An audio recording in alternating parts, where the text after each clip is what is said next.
আসসালামু আলাইকুম ওরহমতুল্লাহি ওয়া বারাকাতুহু। বিসমিল্লাহির রহমানির রহিম। আলহামদুলিল্লাহি রাব্বিল আলামিন ওয়াসসালাতু ওয়াসসালামু আলা সাইয়্যিদিল মুরসালিন নবিয়িনা মুহাম্মদ ওয়া আলা আলিহি ওয়া সাহবিহি আজমাইন। আম্মা বাদ, ফাউযু বিল্লাহি মিনাশ শাইতানির রাজিম। ওয়া ইস্তাজিলুনাকা বিল আযাব ওয়া লান ইউখলিফাল্লাহু ওয়া'দাহু ওয়া ইন্না ইয়াওমান 'ইনদা রাব্বিকা কাআলফি সানাতিন মিম্মা তা'উদ্দুন ওয়া কাআইয়্যিম মিন ক্বরিয়াতিন আমলাইতু লাহা ওয়া হিয়া যালিমাহ সুম্মা আখাযতুহা ওয়া ইলাইয়াল মাসির। সম্মানিত ভাতৃমণ্ডলী, আল্লাহ পাক রব্বুল আলামিনের যাবতীয় প্রশংসা যে আল্লাহ পাক রব্বুল আলামিন সমস্ত মখলুকাতকে সৃষ্টি করেছেন এবং সব কিছুর সকলের আল্লাহ পাক সময় আর সমস্ত দিক সুনির্ধারিত করেছেন। সে আল্লাহ পাকের যাবতীয় প্রশংসা যে আল্লাহ পাক রব্বুল আলামিন মানব জাতিকে হেদায়েতের জন্য মুহাম্মদ রাসূলুল্লাহ সাল্লাল্লাহু আলাইহি সাল্লামকে শেষ রাসূল করে প্রেরণ করেছেন। আম্বিয়া রসুলগণকে আল্লাহ পাক রব্বুল যখনই পাঠিয়েছেন কোনো জাতির উদ্দেশ্যে, তখনই যেসব লোকেরা অবাধ্য হয়েছে তারা আল্লাহ পাকের আযাব সম্পর্কে তাড়াহুড়া করেছে, চ্যালেঞ্জ করেছে। আল্লাহ পাক রব্বুল আলামিন শাস্তি দেওয়ার মালিক, আল্লাহ পাক দয়া করার মালিক। কোনো নবী রসুলের হাতে আযাব শাস্তি নিয়ে আসা আল্লাহ পাক রাখেননি। এই বিষয়টা কোরআনে কারীমের বহু আয়াতে আল্লাহ পাক বিভিন্ন ভাষায় বর্ণনা করেছেন। এই বিষয় থেকে আজকে তাফসীর শুরু হবে সূরাতুল হজের আয়াত নম্বর 47 থেকে। মহান আল্লাহ ইরশাদ করেছেন, ওয়াইস্তাজিলুনাকা বিল আযাব, হে নবী মুহাম্মদ সাল্লাল্লাহু আলাইহি সাল্লাম, তোমার কাছে এই কাফের মুশরিকরা অবাধ্যরা আযাব সম্পর্কে তাড়াহুড়া করে, অর্থাৎ আযাব তারা ত্বরান্বিত করতে বলে, আযাব তারা তাড়াতাড়ি নিয়ে আসতে বলে যে হে মোহাম্মদ, আমরা তো তোমাকে মানি না, তুমি যা বলছো তা বিশ্বাসও করি না, তোমার কথা মানতে চাই না, তুমি বলছো যে আল্লাহর কথা না মানলে, তোমার কথা না মানলে আল্লাহ পাকের আযাব আসবে, আসমানি আযাব আসবে, কোথায় তোমার আযাব? এইরকম কথা নবী মুহাম্মদ সাল্লাল্লাহু আলাইহি সাল্লামকে আল্লাহ পাক সম্বোধন করে বলছেন, সান্ত্বনা দিচ্ছেন যে এটা কোনো নতুন কথা নাই, তোমার আগে আম্বিয়া রসুলগণের সাথে তাই করা হয়েছে, তাদের সাথে এরকম চ্যালেঞ্জ করা হয়েছে। আল্লাহ পাকের আযাব কখন দেবেন, কিভাবে দেবেন, আর কার ওপর আল্লাহ পাকের আযাব নেমে আসবে, এটা আল্লাহ পাকের কাজ, কোনো নবী রসুলের কাজ নয়। আর আল্লাহ পাক যদি বিলম্ব করেন, তার মানে এই নয় যে আল্লাহ পাক ছেড়ে দিয়েছেন। আল্লাহ পাক যদি অবসর দেন, সময় সুযোগ দেন, এটা হচ্ছে ছাড় দেওয়া, আল্লাহ পাকের ছেড়ে দেওয়া নাই। তাই আল্লাহ পাক বলছেন যে এরা আযাবকে ত্বরান্বিত করতে বলে তোমার কাছে এসে, ওয়ালা ইউখলিফাল্লাহু ওয়া'দাহ, আর জেনে রাখো যে কখনো আল্লাহ পাক তার ওয়াদা খেলাফি করবেন না। অর্থাৎ আল্লাহ পাকের যে ঘোষণা যে অবাধ্য জাতিকে আল্লাহ পাক আযাব দেন, শাস্তি দেন, ধ্বংস করেন, এই ওয়াদা খেলাফি আল্লাহ পাকের হবে না। বিলম্ব হওয়া মানে ওয়াদা খেলাফি নয়, বিলম্ব হওয়া মানে কথা মিথ্যা সাব্যস্ত হওয়া নয়। ওয়ালা ইউখলিফাল্লাহু ওয়া'দাহ, আর আল্লাহ পাক রব্বুল আলামিন যে বিলম্ব করছেন, এটা আল্লাহ পাকের কাছে বিলম্ব নয়, এটা মানুষের কাছে বিলম্ব লাগে। অনেক মুমিন মুসলিমরা মনে করে যে এত বড় জালেম, অবাধ্য, কাফের, আল্লাহদ্রোহী, তারপর আল্লাহ পাক এত ছাড় দিয়ে রেখেছেন, ছেড়েই দিয়েছেন মনে হচ্ছে। না, ছেড়ে দেননি। এখানে যেমন মুমিন মুসলিমদেরকে শেখানো হয়েছে যে কখনো এই ধারণা রাখিও না যে আল্লাহ পাকের ওয়াদা খেলাফি হয়ে গেল, আল্লাহ পাক জালেমকে চিরকালের জন্য সুখ দিয়ে, চিরকাল দুনিয়াকে চিরকাল তোমরা মনে করে নিয়েছ, আর তোমাদের যে এই অল্প সময় দেওয়া হয়েছে এটা কি মনে করছে অনেক সময়। আসলে এটা অনেক সময় নয়, এটা খুব বড় সময় নয়, বরং খুব অল্প সময় মানুষকে দেওয়া হয়েছে। মানুষের কাছে দিন হয় 12-24 ঘন্টা, 24 ঘন্টাতে দিন রাত পার হয়ে যায়, তাই না? আল্লাহ পাক রব্বুল আলামিনের কাছে এমনটা হয় না। আল্লাহ পাকের দিন এই 24 ঘন্টার দিন না। তাই আল্লাহ পাক বলছেন, ওয়া ইন্না ইয়াওমান 'ইনদা রাব্বিকা কাআলফি সানাহ মিম্মা তাউদ্দুন, আর নিঃসন্দেহে একটা দিন, 'ইনদা রাব্বিকা তোমার প্রতিপালকের নিকট, আল্লাহ পাকের নিকট, মানে আল্লাহ পাকের হিসাবে, আল্লাহ পাকের হিসাবে, আল্লাহ পাকের কাছে একটা দিন কালফে সানাতিন মিম্মা তাউদ্দুন, তোমাদের গণনায় 1000 বছরের সমান। আল্লাহর একটা দিন আর তোমাদের গণনায় সেটা 1000 বছর। 1000 বছরে কত দিন হইতে পারে চিন্তা করেন। এক বছরে 360 বা 65। তো চিন্তা করুন যে মানুষকে যে আয়ু দেওয়া হয়েছে সেটা কত সীমিত, চিন্তা করুন। তাহলে আল্লাহ পাক রব্বুল আলামিনের কাছে একটা দিন আমাদের হিসাবে কত? 1000 বছর। এখান থেকে আল্লাহ পাক কি বুঝাতে চেয়েছেন? এই আয়াতের তাফসিরে একাধিক তাফসিরকারদের মতামত রয়েছে। প্রথম মত শোনেন। প্রথম মত হচ্ছে যে এই আয়াতের তাফসির হচ্ছে যে আল্লাহ পাকের হিসাবে একটা দিন, এটা মানুষের গণনায় 1000 বছর। আযাব দেওয়ার ক্ষেত্রে বা ছাড় দেওয়ার ক্ষেত্রে, আখিরাত সম্পর্কে বলা হয়নি। দুনিয়ার ক্ষেত্রে যে মানব জাতিকে আল্লাহ পাক ছাড় দিয়ে রেখেছেন, সময় সুযোগ দিয়ে রেখেছেন, অবকাশ দিয়ে রেখেছেন, জালেমকে, কাফেরকে, নাস্তিককে, আল্লাহদ্রোহীকে, বেদিনকে, অশ্লীলতার জীবনযাপনকারীদেরকে আল্লাহ পাক যে ছেড়ে দিয়ে রেখেছেন অবাধ, মনে হচ্ছে স্বাধীনতায়। আল্লাহ পাক দীর্ঘ সময় ছেড়ে রাখেননি। আল্লাহ পাক রব্বুল আলামিন যদি 1000 বছরও কোনো জাতিকে সময় দেন, তাই 1000 বছরে তাদের কত প্রজন্ম চলে গেছে বাপদাদারা।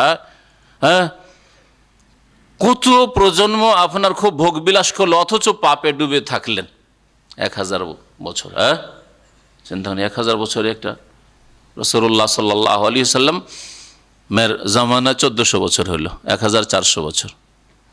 তাহলে এখন আল্লাহ পাকের হিসাবে 1.5 দিনও পার হয়নি। হ্যাঁ, 1.5 দিনও পার হয়নি আল্লাহ পাক রব্বুল কাছে। তো কোনো জাতিকে যদি আল্লাহ পাক উত্থান দান করেন 1000 বছরের জন্য, তো আল্লাহ একটা দিন ছাড়লেন, একটা দিন আল্লাহ ছেড়েছেন।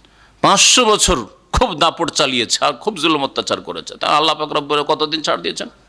আধা দিন, 12 ঘন্টার আল্লাহ পাক সুযোগ দিয়েছেন। ওরকমই আসেন যদি 250 বছর দেন, তাহলে কয় ঘন্টা আল্লাহ ছাড় দিয়েছেন? 6 ঘন্টা ছাড় দিয়েছেন। 250 বছর, 100 বছর যদি হয়, তাহলে আল্লাহ পাকের হিসাবে আল্লাহ পাক মাত্র 3 ঘন্টার ছাড় দিয়েছেন। তাহলে আল্লাহ পাকের কাছে 1 ঘন্টা সমান কত হবে আমাদের? 1 ঘন্টা সমান। তাহলে একটা ঘন্টা আল্লাহ পাকের হিসাবে 1 ঘন্টা ছাড় দিলে কত বছর পেলেন? 40 বছর পেলেন। আপনার ভোগবিলাসের জীবন আর পাপের জীবন, মনে করছে সারা জীবন 40 বছর কেটে গেছে দাপটে, জুলম অত্যাচারে, শিরক কুফরিতে, অবাধ্যতায়, হ্যাঁ, অন্যায় অশ্লীলতায়। আল্লাহ পাক কতক্ষণ ছাড় দিয়েছেন? মাত্র 1 ঘন্টা ছাড় দিয়েছেন। দেখলেন, এটা হিসাবে এটা একটা তাফসীর যে আল্লাহ পাক যদি এরকম ছেড়েই দেন যে কিছু দিন ধরে 40 বছর, তো আল্লাহ পাক 1 ঘন্টা ছাড় দিয়েছেন। তাহলে চিন্তা করুন, যারা 5 বছর 10 বছরের জন্য গদিতে আসলো আর নেতৃত্ব পেল, অথবা ধন সম্পদ পেল আর খুব জুলুম অত্যাচার করলো, চুরি ডাকাতি করলো আর খুব সন্ত্রাস ছড়ালো, তাহলে কতদিন সময় পেয়েছে? 5 বছর 10 বছর। হ্যাঁ, আল্লাহ কয়েক মিনিট আল্লাহ পাক রব্বুল আলামিন হিসাবে চিন্তা করুন। তাহলে আল্লাহ পাকের ওয়াদা খেলাফি হয় না, আল্লাহ পাক সময় সুযোগ দেন, আল্লাহ ছেড়ে দেন না, এই কথাই এখানে বর্ণনা করা হয়েছে। আর একটি তাফসীর, দ্বিতীয় তাফসীর শোনেন। ওয়াইন্না ইয়াওমান ইনদা রাব্বিক, আর শুনে রাখো একটা দিন আল্লাহ পাক রব্বুল আলামিনের কুদরতে, হিসাবে বললাম না, এখন কুদরতে বললাম। আল্লাহ পাকের ক্ষমতায় একটা দিন কালফে সানাতিন মিম্মা তাউদ্দুন, তোমাদের 1000 বছরের মতো। তোমাদের গণনায় যে 1000 বছর গণ, সেটা হচ্ছে আল্লাহ পাকের কুদরতে কেমন? একটা দিনের মতো। অর্থাৎ কোন জাতিকে আল্লাহ পাক 1000 বছর ছেড়ে দিয়েছেন, তার মানে এই কথা ভাবিও না যে আল্লাহর ক্ষমতার বাইরে চলে গেছে। যেমন কোন সরকার যদি একটা খুনের আসামিকে, হ্যাঁ, এটা সন্ত্রাসীকে যদি 10-20 বছর ধরে ছেড়ে দেয়, তো দেশের লোক বলে সরকার কি করছে রে, হ্যাঁ, এত বড় বড় অপরাধীকে কোনো শাস্তি দিচ্ছে না, তাই না? আচ্ছা, তারপরে অনেক সময় শাস্তি দিতে চাইলো, 5-10 বছর পর হাত ছাড়া হয়ে গেছে আর ও আসামি ধরতে পারছে না। হইতে পারে না? পারে না। অথবা এইরকম হয় অনেক সময়, আসামি অপরাধ করার পর 2-4-5 বছর, 10 বছর, 20 বছর কেটে গেলে ওই আসামিকে আর অপরাধী মনে করা হয় না। ওই আসামিকে যারা শাস্তি দেয় তাদেরকে অপরাধী মনে করা হয়। এটা মানুষের স্বভাব, জানেন কি না? আমাদের এক প্রফেসর মদিনা ইউনিভার্সিটির হাদিস বিভাগের বলছিলেন যে ভারত, বাংলাদেশ, পাকিস্তানে খুনি 10 বছরের পরে কি হয়ে যায়? সে নিষ্পাপ হয়ে যায়। 10 বছর পরে খুনিকে যদি 10 বছরের সাজা জেল শোনানো হয় তো দুনিয়ার লোক আহা করে, দেশবাসী, গ্রামবাসী, লোকটাকে 10 বছর জেল হয়ে গেল, হাইরে 10 বছর জেল হয়ে গেল, যেন কত বড় শাস্তি দিয়ে দিচ্ছে। আর একটা লোকের প্রাণ নাশ করেছে, খুন করেছে, কেন ভুলে গেছে? 10 বছর আগের ঘটনা ভুলে গেছে। এখন যে 5 বছর 10 বছর সাজা শাস্তি হয়ে গেল জেলের, তাও আল্লাহর শাস্তি নয়, মানুষের তৈরি করা শাস্তি, তাতে আহা করা শুরু করে লোকেরা। তাহলে যেই লোকটা জালেম ছিল 10 বছর আগে, আজকে মানুষ কত পাপের সমাজে ডুবে আছে, অনইসলামিক সমাজ, ওই লোকটাকে আজকে কি মনে করা হচ্ছে? মজলুম মনে করা হচ্ছে। আরে জুলুম হয়ে গেল, 10 বছরের জেল হয়ে গেল, ঠিক না? এটা মানব রচিত বিধানের কুফসল। আর আল্লাহ প্রদত্ত বিধানের খুন করেছে 1 থেকে 2 মাসের মধ্যে, খুব বেশি হলে, আর নাহলে তার আগেই খুনের বদলে খুন। কুতিবা আলাইকুমুল কিসাস, কিসাসের বাস্তবায়ন হয়ে গেল। 1 মাস 2 মাস 6 মাস ধরে সবাই কিন্তু গরম হয়ে আছে সমাজ, যেই লোককে খুন করেছে, খুনের বদল খুন করা আছে বলে আলহামদুলিল্লাহ, ঠিক হয়েছে বলবে না? কিন্তু এই ঘটনা 10 বছর 20 বছর কেস লড়তে আছে, চলতে আছে, ঘুষ দিতেই আছে, আর উকিল ধরতে আছে। এই করতে গিয়ে ওই জালেম দোষীটাই মজলুম বেচা নির্যাতিত হয়ে গেল, নাকি নিপীড়িত হয়ে গেল। লা হাওলা ওয়ালা কুওয়াতা ইল্লা বিল্লাহ। আল্লাহ পাক রব্বুল আলামিনের কুদরতে, ক্ষমতায় 1 দিন আর 1000 বছর 10,000 বছর সমান। অর্থাৎ আল্লাহ পাক যদি কোনো জাতিকে, কোনো সম্প্রদায়কে 1000 বছরও ছেড়ে দেন, ওইটা আল্লাহ পাকের কাছে ক্ষমতার দিক থেকে কেমন? তোমাদের 1000 বছর আল্লাহর কাছে 1 দিনের মতো, 1 দিনের মতো। অর্থাৎ আল্লাহ পাক রব্বুল আলামিন ক্ষমতার বাইরে যেতে পারবেন না। এটা নয় যে 1000 বছর হয়ে গেছে এই জাতির, আর কি ধরবেন আল্লাহ, আর কি শাস্তি দেবেন, ধরতে পারবেন, এমন নয়। আল্লাহ পাকের পাকড়াওয়ার বাইরে কোনো জাতি যেতে পারবে না, যদিও বিলম্ব হয়। আর মানুষকে আয়ুই তো দেওয়া হয়েছে 60-70 বছর, 100 বছর, তার বেশি তো আজকাল আয়ুই দেওয়া হয়নি, তাই না? তৃতীয় তাফসীর হচ্ছে এই আয়াতের যে এটা আখিরাত সম্পর্কে বলা হয়েছে, কিয়ামতের দিন সম্পর্কে, ইয়াউমুল কিয়ামাহ। কিয়ামতের দিবসে মানুষের বিভিন্ন অবস্থা হবে ঈমান আমলের অনুযায়ী, যেমন যার ঈমান আমল থাকবে। কিয়ামতের ভয়াবহতা এমন হবে যে পাপীদের জন্য কিয়ামতের দিনটা এক রকমের পাপী হবে, যাদের জন্য এটা 50,000 বছরের মতো হবে। ফি ইয়াউমিন কানা মিকদারু 50 আলফা সানা, 50,000 বছরের মতো হবে। আবার কিছু অপরাধী পাপী হবে যাদের জন্য ওই একটা দিন, কিয়ামতের দিনটা, বিচার দিবসটা কেমন হবে? 1000 বছরের মতো হবে। কিন্তু আল্লাহ পাকের হিসাবে সেটা কিয়ামতের দিনটা একটা দিন মাত্র, ইয়াউমুল কিয়ামাহ, একটা দিন মাত্র। ওয়া ইন্না ইয়াওমান ইনদা রাব্বিকা কাআলফি সানাতিন মিম্মা তাউদ্দুন। তাহলে কিয়ামতের ভয়াবহতা বোঝানো হয়েছে। আর কেউ বলেছেন যে বাস্তবিক ওই কিয়ামতের দিনটা মানুষের দুনিয়ার দিনের গণনায় 1000 বছর হবে। একটাই দিন, সেটা কিয়ামতের বিচার দিন, কিন্তু সেই দিনটা হবে 1000 বছরের। এর সমর্থনে একটা হাদিস রয়েছে, নবী করিম সাল্লাল্লাহু আলাইহি ওয়াসাল্লাম বলেছেন যে ফকির গরিব, যারা দরিদ্র মানুষ, বেশি টাকা পয়সা যাদের ছিল না, তারা জান্নাতে যেতে পারবে ধনীদের তুলনায়, পয়সাওয়ালাদের তুলনায়। কতদিন আগে? 500 বছর আগে। আর ওই হাদিসের কোনো একটা অংশে রয়েছে অর্ধেক দিন আগে। অর্থাৎ সকালবেলা বিচার শুরু হবে, দুপুরেই চলে যাবে ফকির গরিবরা, সকালবেলা বিচার শেষ ওদের। ওই কিয়ামতের দিনে দুপুরের আগে জান্নাতে চলে যাবে। আর যারা পয়সাওয়ালা, নেতৃত্বের দিকে নেতা, ওদের নেতৃত্বের হিসাব, জবাবদেহি, পয়সার হিসাব, কোথা থেকে আমদানি, কোথায় রফতানি, কোথা থেকে আয়, কোথা থেকে ব্যয়, এই হিসাব হইতে হইতে সন্ধ্যা হয়ে যাবে। তারপরেও নাজাত পাবে কিনা। কয়টা তাফসীর হলো তাহলে? 4টা তাফসীর হলো। একটা হচ্ছে কিয়ামতের দিন সম্পর্কে 2টা। তো কিয়ামতের দিন সবাইকে কিন্তু 1000 বছর আর 50,000 বছর লাগবে না, পাপ হিসাবে। যার পাপ বেশি হবে 50,000 বছর লাগবে, যার পাপ আছে কিন্তু তুলনামূলক কম, মানে মুসলিমদের পাপিষ্ট যারা গুনাহগার, তাদের জন্য সেটা 1000 বছর হবে। কিন্তু মুসলিম নেক আল্লাহ ভীরু মুত্তাকি পরহেজগার জান্নাতি, তাদের জন্য মুহূর্তের মধ্যে শেষ, মুহূর্তের মধ্যে তাদের দিন শেষ, কোনো বালা মুসিবত নেই সেই দিন। ফালা খাউফুন আলাইহিম ওয়ালা হুম ইয়াহজানুন, না কোনো ভয় না কোনো দুশ্চিন্তা। আল্লাযীনা আমানু ওয়া কানু ইয়াত্তাকুন, যারা মুমিন সত্যিকার শিরক মুক্ত মুমিন, আর ইয়াত্তাকুন আল্লাহ ভীরু পাপ মুক্ত মুমিন, পাপ থেকে গুনাহ থেকে বেঁচে থেকেছে। আল্লাহ পাক তারপরে বলছেন ওয়া কাইয়্যিম মিন কারিয়াহ, বহু জনপদ ছিল, বহু দেশ, বহু সমাজ ছিল। আমলাইতু লাহা, কারিয়া মানে গ্রাম শহর, জনপদ মানে জনপদের অধিবাসী, বহু জনপদের অধিবাসীরা ছিল। আমলাইতু লাহা, যেই জনপদের অধিবাসীদেরকে, যেই দেশের যেই শহরের অধিবাসীদেরকে আমি সময় সুযোগ দিয়েছিলাম, ছাড় দিয়েছিলাম। এমলা বা এমহাল মানে হচ্ছে ছাড় দেওয়া, সময় সুযোগ দেওয়া। এখানে আমলাইতু আল্লাহ বলেছেন, আর কোনো জায়গায় মাহাল বলা হয়েছে। ফামা হেলিল কাফিরিন, হে নবী তুমি সময় সুযোগ দাও, ছেড়ে দাও, ছাড় দাও, এখানে ছাড় দাও। ফামা হিল কাফের, আমি হিল্লুমুর ওয়াইদা, কিছুদিনের জন্য। তো আল্লাহ পাক সময় সুযোগ দেন, ছাড় দেন, ছেড়ে দেন না। আমলাই তো আল্লাহ বলছেন, কোনো জায়গায় আল্লাহ বলেন যে আমল তো ছেড়েই দিলাম তাদেরকে, ধরবই না আর কখন, এমন না। সুম্মা আখাযতুহা, কখন আল্লাহ পাক রব্বুল আলামিন ছাড় দেন, ওয়াহিয়া জালেমা, অথচ জুলম করছে, অথচ জুলমে লিপ্ত রয়েছে, শিরকে লিপ্ত রয়েছে, আল্লাহর হকের ক্ষেত্রে জুলম করলো, বিদআতে লিপ্ত রয়েছে, রাসূলের হকের ক্ষেত্রে জুলম করলো। তারপর আল্লাহ পাক ছাড় দেন, সময় সুযোগ দেন।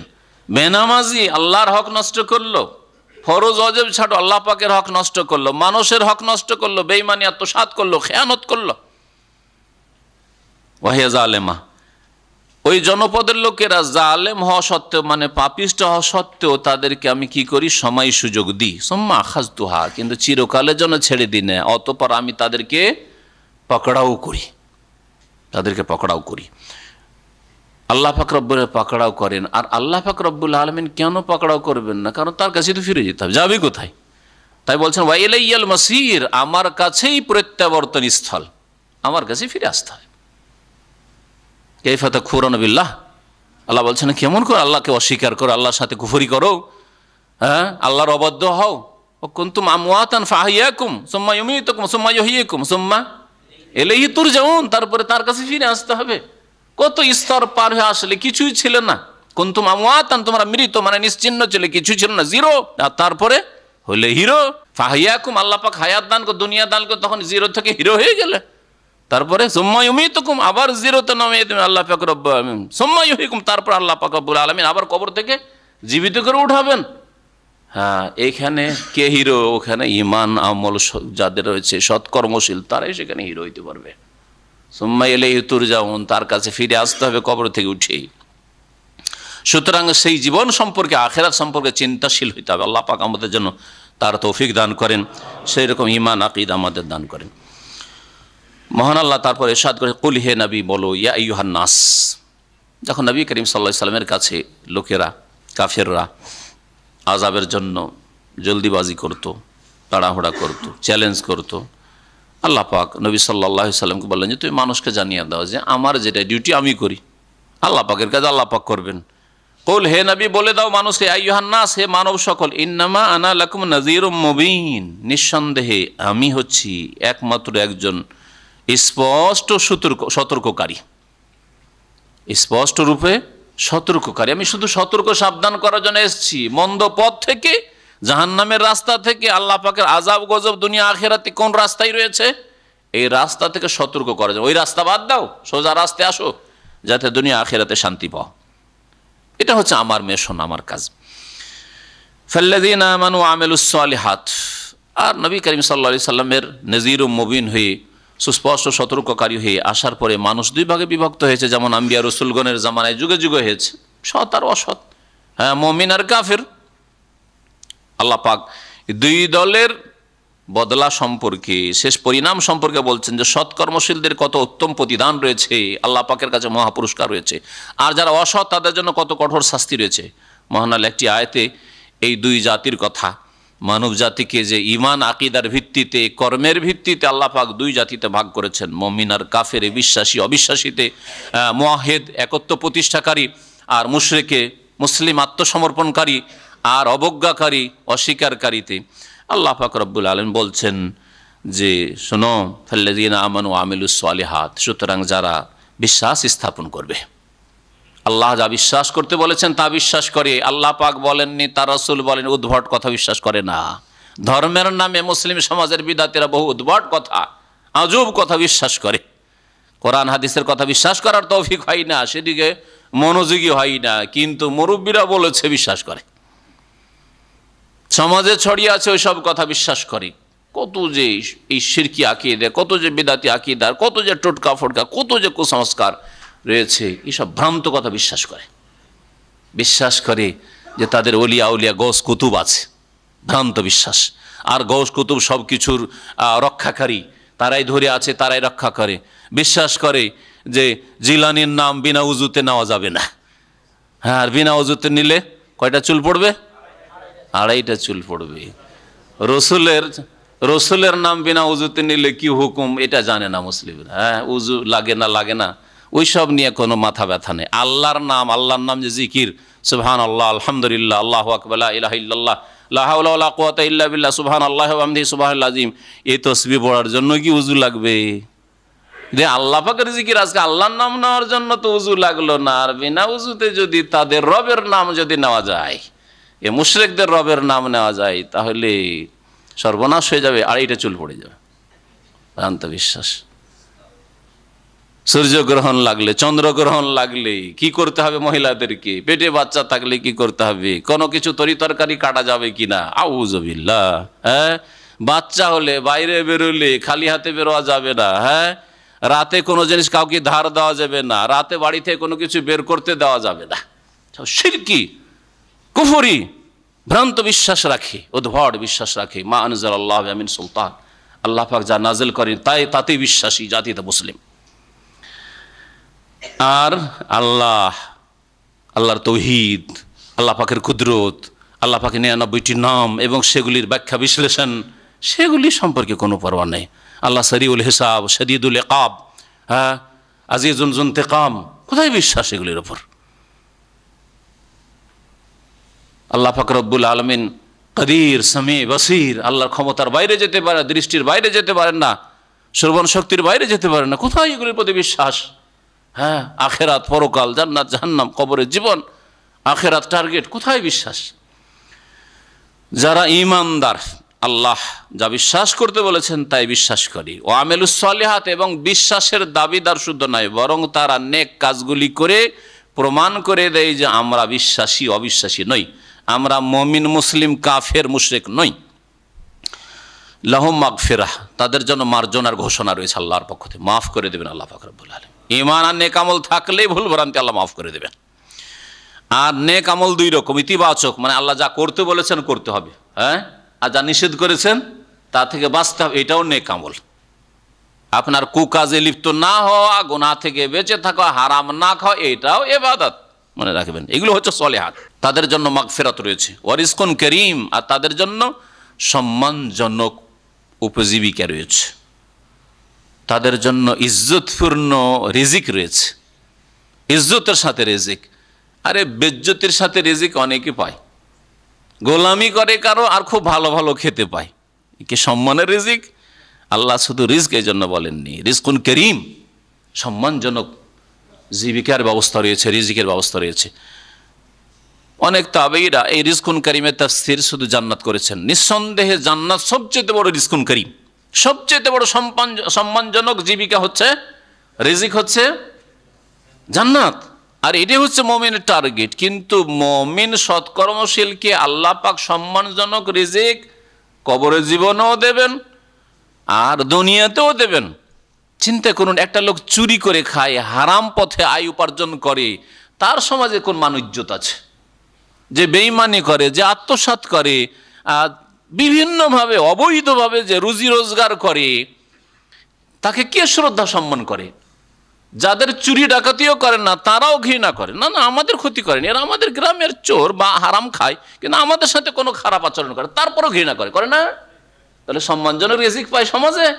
সম্মানের রিজিক পায় না, অন্তর থেকে কেউ শ্রদ্ধা সম্মান করে না। কিন্তু যারা হালাল রিজিক খায়, মুমিন, মুসলিম, ধার্মিক, আল্লাহ ভীরু, কারো জীবনে ক্ষয়ক্ষতি করে না, আর হালাল পথে জীবনযাপন করে, তাদের মান-ইজ্জত রয়েছে, তাদের সম্পর্কে মানুষের অন্তরে শ্রদ্ধা সম্মান রয়েছে। হারাম ব্যবসা করে, হারাম ব্যবসা করে, আপনার ক্ষতি করে না, হারাম ব্যবসা করে, ও আন্তর্জাতিক ব্যবসা, বিদেশের সাথে, আপনার সাথে না, তারপর ঘৃণা করে, তাই না? তাহলে কোথায় সম্মানের রিজিক পাচ্ছে? বহু পয়সা পেয়েও কোনো সম্মানের রিজিক পায় না। তো দুনিয়াতেও মুমিন মুসলিম সম্মানজনক রিজিক পায়। আল্লাহ পাক এজন্য খাস করেননি শুধু আখিরাতের সাথে, মুমিন সৎকর্মশীলদের জন্য আল্লাহ পাকের পক্ষ থেকে মার্জনার ঘোষণা রয়েছে আর সম্মানজনক রিজিক রয়েছে। ওয়াল্লাযিনা সাউ ফি আয়াতিনা মুআজিজিন, আর যেসব লোকেরা অপচেষ্টা চালায়, সায়াস মানে প্রয়াস চালানো, চেষ্টা করা, ওয়াল্লাযিনা সাউ ফি আয়াতিনা, যারা অপপ্রয়াস চালায়, ফি আয়াতিনা আমার বিধানাবলী সম্পর্কে, আমার আয়াত সমূহ সম্পর্কে, মুআজিজিন সেই বিধানগুলিকে ব্যর্থ করে দেওয়ার উদ্দেশ্যে, সেই বিধানগুলির লক্ষ্য উদ্দেশ্য ব্যর্থ করার উদ্দেশ্যে আল্লাহ পাকের যে আয়াত, কোরআনে কারীমের আয়াত আর রাসূলুল্লাহ সাল্লাল্লাহু আলাইহি হাদিস, সবগুলি বিধানাবলী, আল্লাহ পাকের বিধানাবলী, ওহীর বিধানকে কেউ যদি ব্যর্থ করতে চায়, যে কোরআন হাদিসের যে লক্ষ্য উদ্দেশ্য রয়েছে মানুষকে ঈমানদার আর সৎ তৈরি করা, হ্যাঁ, আর সৎ সমাজ গঠন করা, নেক আল্লাহ ভীরু মানুষ পয়দা করা, এই যে উদ্দেশ্য রয়েছে আল্লাহ পাকের দিনের, আল্লাহ পাকের ওহীর, এটাকে কেউ যদি ব্যর্থ করতে চায়, শিরক দিয়ে, নাস্তিকতা দিয়ে, পাপ দিয়ে, অশ্লীলতা ছড়িয়ে দিয়ে, প্রচার মাধ্যমগুলিতে পাপ আর অশ্লীলতা নোংরামি ছড়িয়ে দিয়ে, নগ্ন সভ্যতা, পাশ্চাত্য সভ্যতা দেশে নিয়ে এসে, মুসলিম সমাজে নিয়ে এসে দেশকে যদি কি করতে চায়, দেশকে, সমাজকে, পরিবারকে ধ্বংস করতে চায়, এটা হচ্ছে তাদের অপচেষ্টা আল্লাহর বিধানকে ব্যর্থ করার, আল্লাহর বিধানের লক্ষ্য উদ্দেশ্য ব্যর্থ করার। তাহলে চিন্তা করুন, যারা দাওয়ার কাজে, দাওয়া ইলাল্লাহ, দিন ইসলামের দাওয়াতের কাজ হচ্ছে, তৌহিদের দাওয়াত হচ্ছে, সুন্নতের দাওয়াত হচ্ছে, ইসলাম সংশোধনের দাওয়াত হচ্ছে, মানুষের আকীদার সংশোধন হচ্ছে, ইবাদতের সংশোধন হচ্ছে, আখলাক চরিত্রের সংশোধন হচ্ছে, অর্থনীতির সংশোধন হচ্ছে, ব্যবসা বাণিজ্যের সংশোধন হচ্ছে, পরিবার সমাজ দেশের সংশোধন হচ্ছে, পথভ্রষ্ট গোমরাহদেরকে সঠিক রাস্তায় নেওয়া হচ্ছে, চোর ডাকাতকে আল্লাহ ভীরু বানানো হচ্ছে, এ হচ্ছে দিনের দাওয়াতের কাজ, এ হচ্ছে আমর বিল মারুফ নাহি আনিল মুনকার, ভালো কাজের উপদেশ দেওয়া, অন্যায় কাজে বাধা দেওয়া, এইটা হচ্ছে ওহীর কাজ, আল্লাহ পাকের বিধানের কাজ। এটাকে ব্যর্থ করার জন্য কেউ যদি অপপ্রয়াস চালায়, আল্লাহ পাক তাদের জন্য কঠোর শাস্তি রেখেছেন। এক কথায়, সহজ ভাষায়, দিন ইসলামের কাজে কেউ যদি বাধা সৃষ্টি করে, দাওয়া ইলাল্লাহর কাজে যদি করে, তাওহীদ সুন্নতের রাস্তায় কেউ যদি ইট পাটকেল ছড়ে বাধা সৃষ্টি করে, উলাইকা আসহাবুল জাহিম, এরা হচ্ছে জাহান্নামের অধিবাসী। কত কঠোর শাস্তির কথা আল্লাহ পাক বলেছেন। হকের পথে যারা বাধা সৃষ্টি করবে তারা জাহান্নামী, আল্লাহ পাক বলছেন আসহাবুল জাহিম। তারপর আল্লাহ পাক রব্বুল আলামিন এই আয়াতটি, যে একটি লম্বা আয়াত, তাতে আর একটি বিষয় উল্লেখ করেছেন, তা যে কোনো রসুলকে আল্লাহ পাক প্রেরণ করলে সেই রসুলের উপর যখন ওহী হয়, ওহীর একটা লক্ষ্য উদ্দেশ্য আছে, যে কথাটা একটু আগে আলোচনা হইল, মানুষের ইসলাহ করা, সংশোধন করা, মানুষকে মানুষের মতো করে তৈরি করা, মানুষ যাতে করে পশু চরিত্রের না হয়ে যায়, রূপ চেহারাটা মানুষের কিন্তু তাদের আখলাক আমল চলাফেরা পশুর মতো, হিংস্র পশুর মতো, একজন আরেকজনকে খেয়ে নিতে চায়, আল্লাহর হক নষ্ট করে, মানুষের হক নষ্ট করে, বেপরোয়া চলাফেরা করে, পশুর মতো যৌন চাহিদা পূরণ করে না, এটা হতে দিতে চাই না ওহী, কোরআনে কারীম, দিন ইসলাম, এটা হতে দিতে চাই না। শয়তান এই ওহীর বিপরীত কাজ করে। জিন শয়তান, ইবলিস শয়তান, ইবলিস শয়তানের অনুসারী যারা, মানুষ শয়তান, জিন শয়তান, তারা কিন্তু এর বিপরীত কাজ করে। আল্লাহ পাক রব্বুল আলামিন যখনই নবী রাসূলের উপর কোনো কিছু নাজিল করেন, তখন নবী রাসূল একটা আকাঙ্ক্ষা থাকে যে আমার উপরে যে ওহী হয়েছে, এই ওহীর মাধ্যমে সংশোধন হোক, এটা হচ্ছে আকাঙ্ক্ষা। আল্লাহ পাকও চান, আল্লাহ পাকের রসুলগণ এটাই চান, সৎ বান্দারা এটাই চায় যে সমাজের সংস্কার হোক। এতে সংশয়, সন্দেহ, শিরক, কুফরি এইসব নিক্ষেপ করে শয়তানে। জিন শয়তান মানুষের অন্তরে কুমন্ত্রণা দেয়, ওয়াসওয়াসা, সংশয় পয়দা করে, শিরক কুফরির দিকে, নাস্তিকতার দিকে নিয়ে যায়, আর গুমরাহির দিকে নিয়ে যায়, পাপের দিকে নিয়ে যায়। এইরকম অন্তরে আর এক রকমের ব্যাধি রয়েছে, কুপ্রবৃত্তির ব্যাধি রয়েছে, পাপের রাস্তার দিকে নিয়ে যায় শয়তানে। আল্লাহ পাক রব্বুল আলামিন তার দিনকে সুপ্রতিষ্ঠিত করেন, আর আম্বিয়া রসুলগণ আশা আকাঙ্ক্ষা পূরণ করেন, আর শয়তান যা কিছু নিক্ষেপ করার চেষ্টা করে তাকে আল্লাহ পাক রব্বুল আলামিন ধ্বংস করেন। এই বিষয়টি আল্লাহ পাক উল্লেখ করেছেন।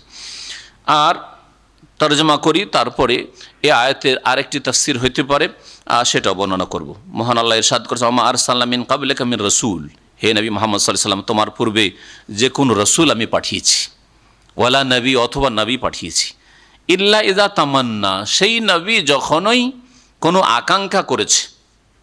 তামান্না মানে হচ্ছে আকাঙ্ক্ষা করা, আর এই তামান্না থেকে উমনিয়া, তারপরের অংশটুকু আলকা শাইতানু ফি উমনিয়াতিহি, তখন শয়তান নিক্ষেপ করে তার আশা আকাঙ্ক্ষায়। নবী রসুলের যে আশা আকাঙ্ক্ষা ছিল যে মানুষের সংশয় দূর হোক, শিরক দূর হোক, কুফরি দূর হোক, পাপ দূর হোক মানুষ সমাজ থেকে, এই যে আশা আকাঙ্ক্ষা, মানুষ সত্যের সন্ধান করুক এবং সত্য পথে প্রতিষ্ঠিত হোক, এতে শয়তান নিক্ষেপ করে তার পক্ষ থেকে যে বাতিল জিনিস, সংশয় সন্দেহ ইত্যাদি, আর পাপের কুমন্ত্রণা, ওয়াসওয়াসা, এসব নিক্ষেপ করে। তাহলে ওমনিয়া বা তামান্না মানে আশা আকাঙ্ক্ষা করে, একটি তাফসীর। আর একটি তাফসীর পরে বলো, ফায়ানসাখুল্লাহু মা ইউলকিশ শায়তান, তখন আল্লাহ পাক রব্বুল আলামিন রহিত করে দেন, নষ্ট করে দেন, রহিত করে দেন। নাসাখ ইয়ানসাখ মানে রহিত করে দেওয়া। মা ইউলকিশ শায়তান, যা শয়তান নিক্ষেপ করে, যা শয়তান নিক্ষেপ করে তাকে আল্লাহ পাক রব্বুল আলামিন রহিত করে দেন। সুম্মা ইউহকিমুল্লাহু আয়াতি, অতঃপর আল্লাহ পাক তার আয়াত সমূহকে সুপ্রতিষ্ঠিত করেন। আল্লাহ পাকের যে বিধান রয়েছে সেই বিধানের বাস্তবায়ন করতে চান আল্লাহ পাক, সেই বিধানকে আল্লাহ পাক শক্তিশালী করতে চান, সেই বিধান অনুসারীদেরকে আল্লাহ পাক শক্তিশালী করতে চান, আল্লাহ পাক তাকে সুপ্রতিষ্ঠিত করেন মুমিনদেরকে, আর আম্বিয়া রাসূলকে আল্লাহ পাক শক্তিশালী করেন। যেমন মক্কার জীবনে রাসূলুল্লাহ সাল্লাল্লাহু আলাইহি ওয়াসাল্লাম কত দুর্বল ছিলেন প্রথম যুগে, চিন্তা করুন।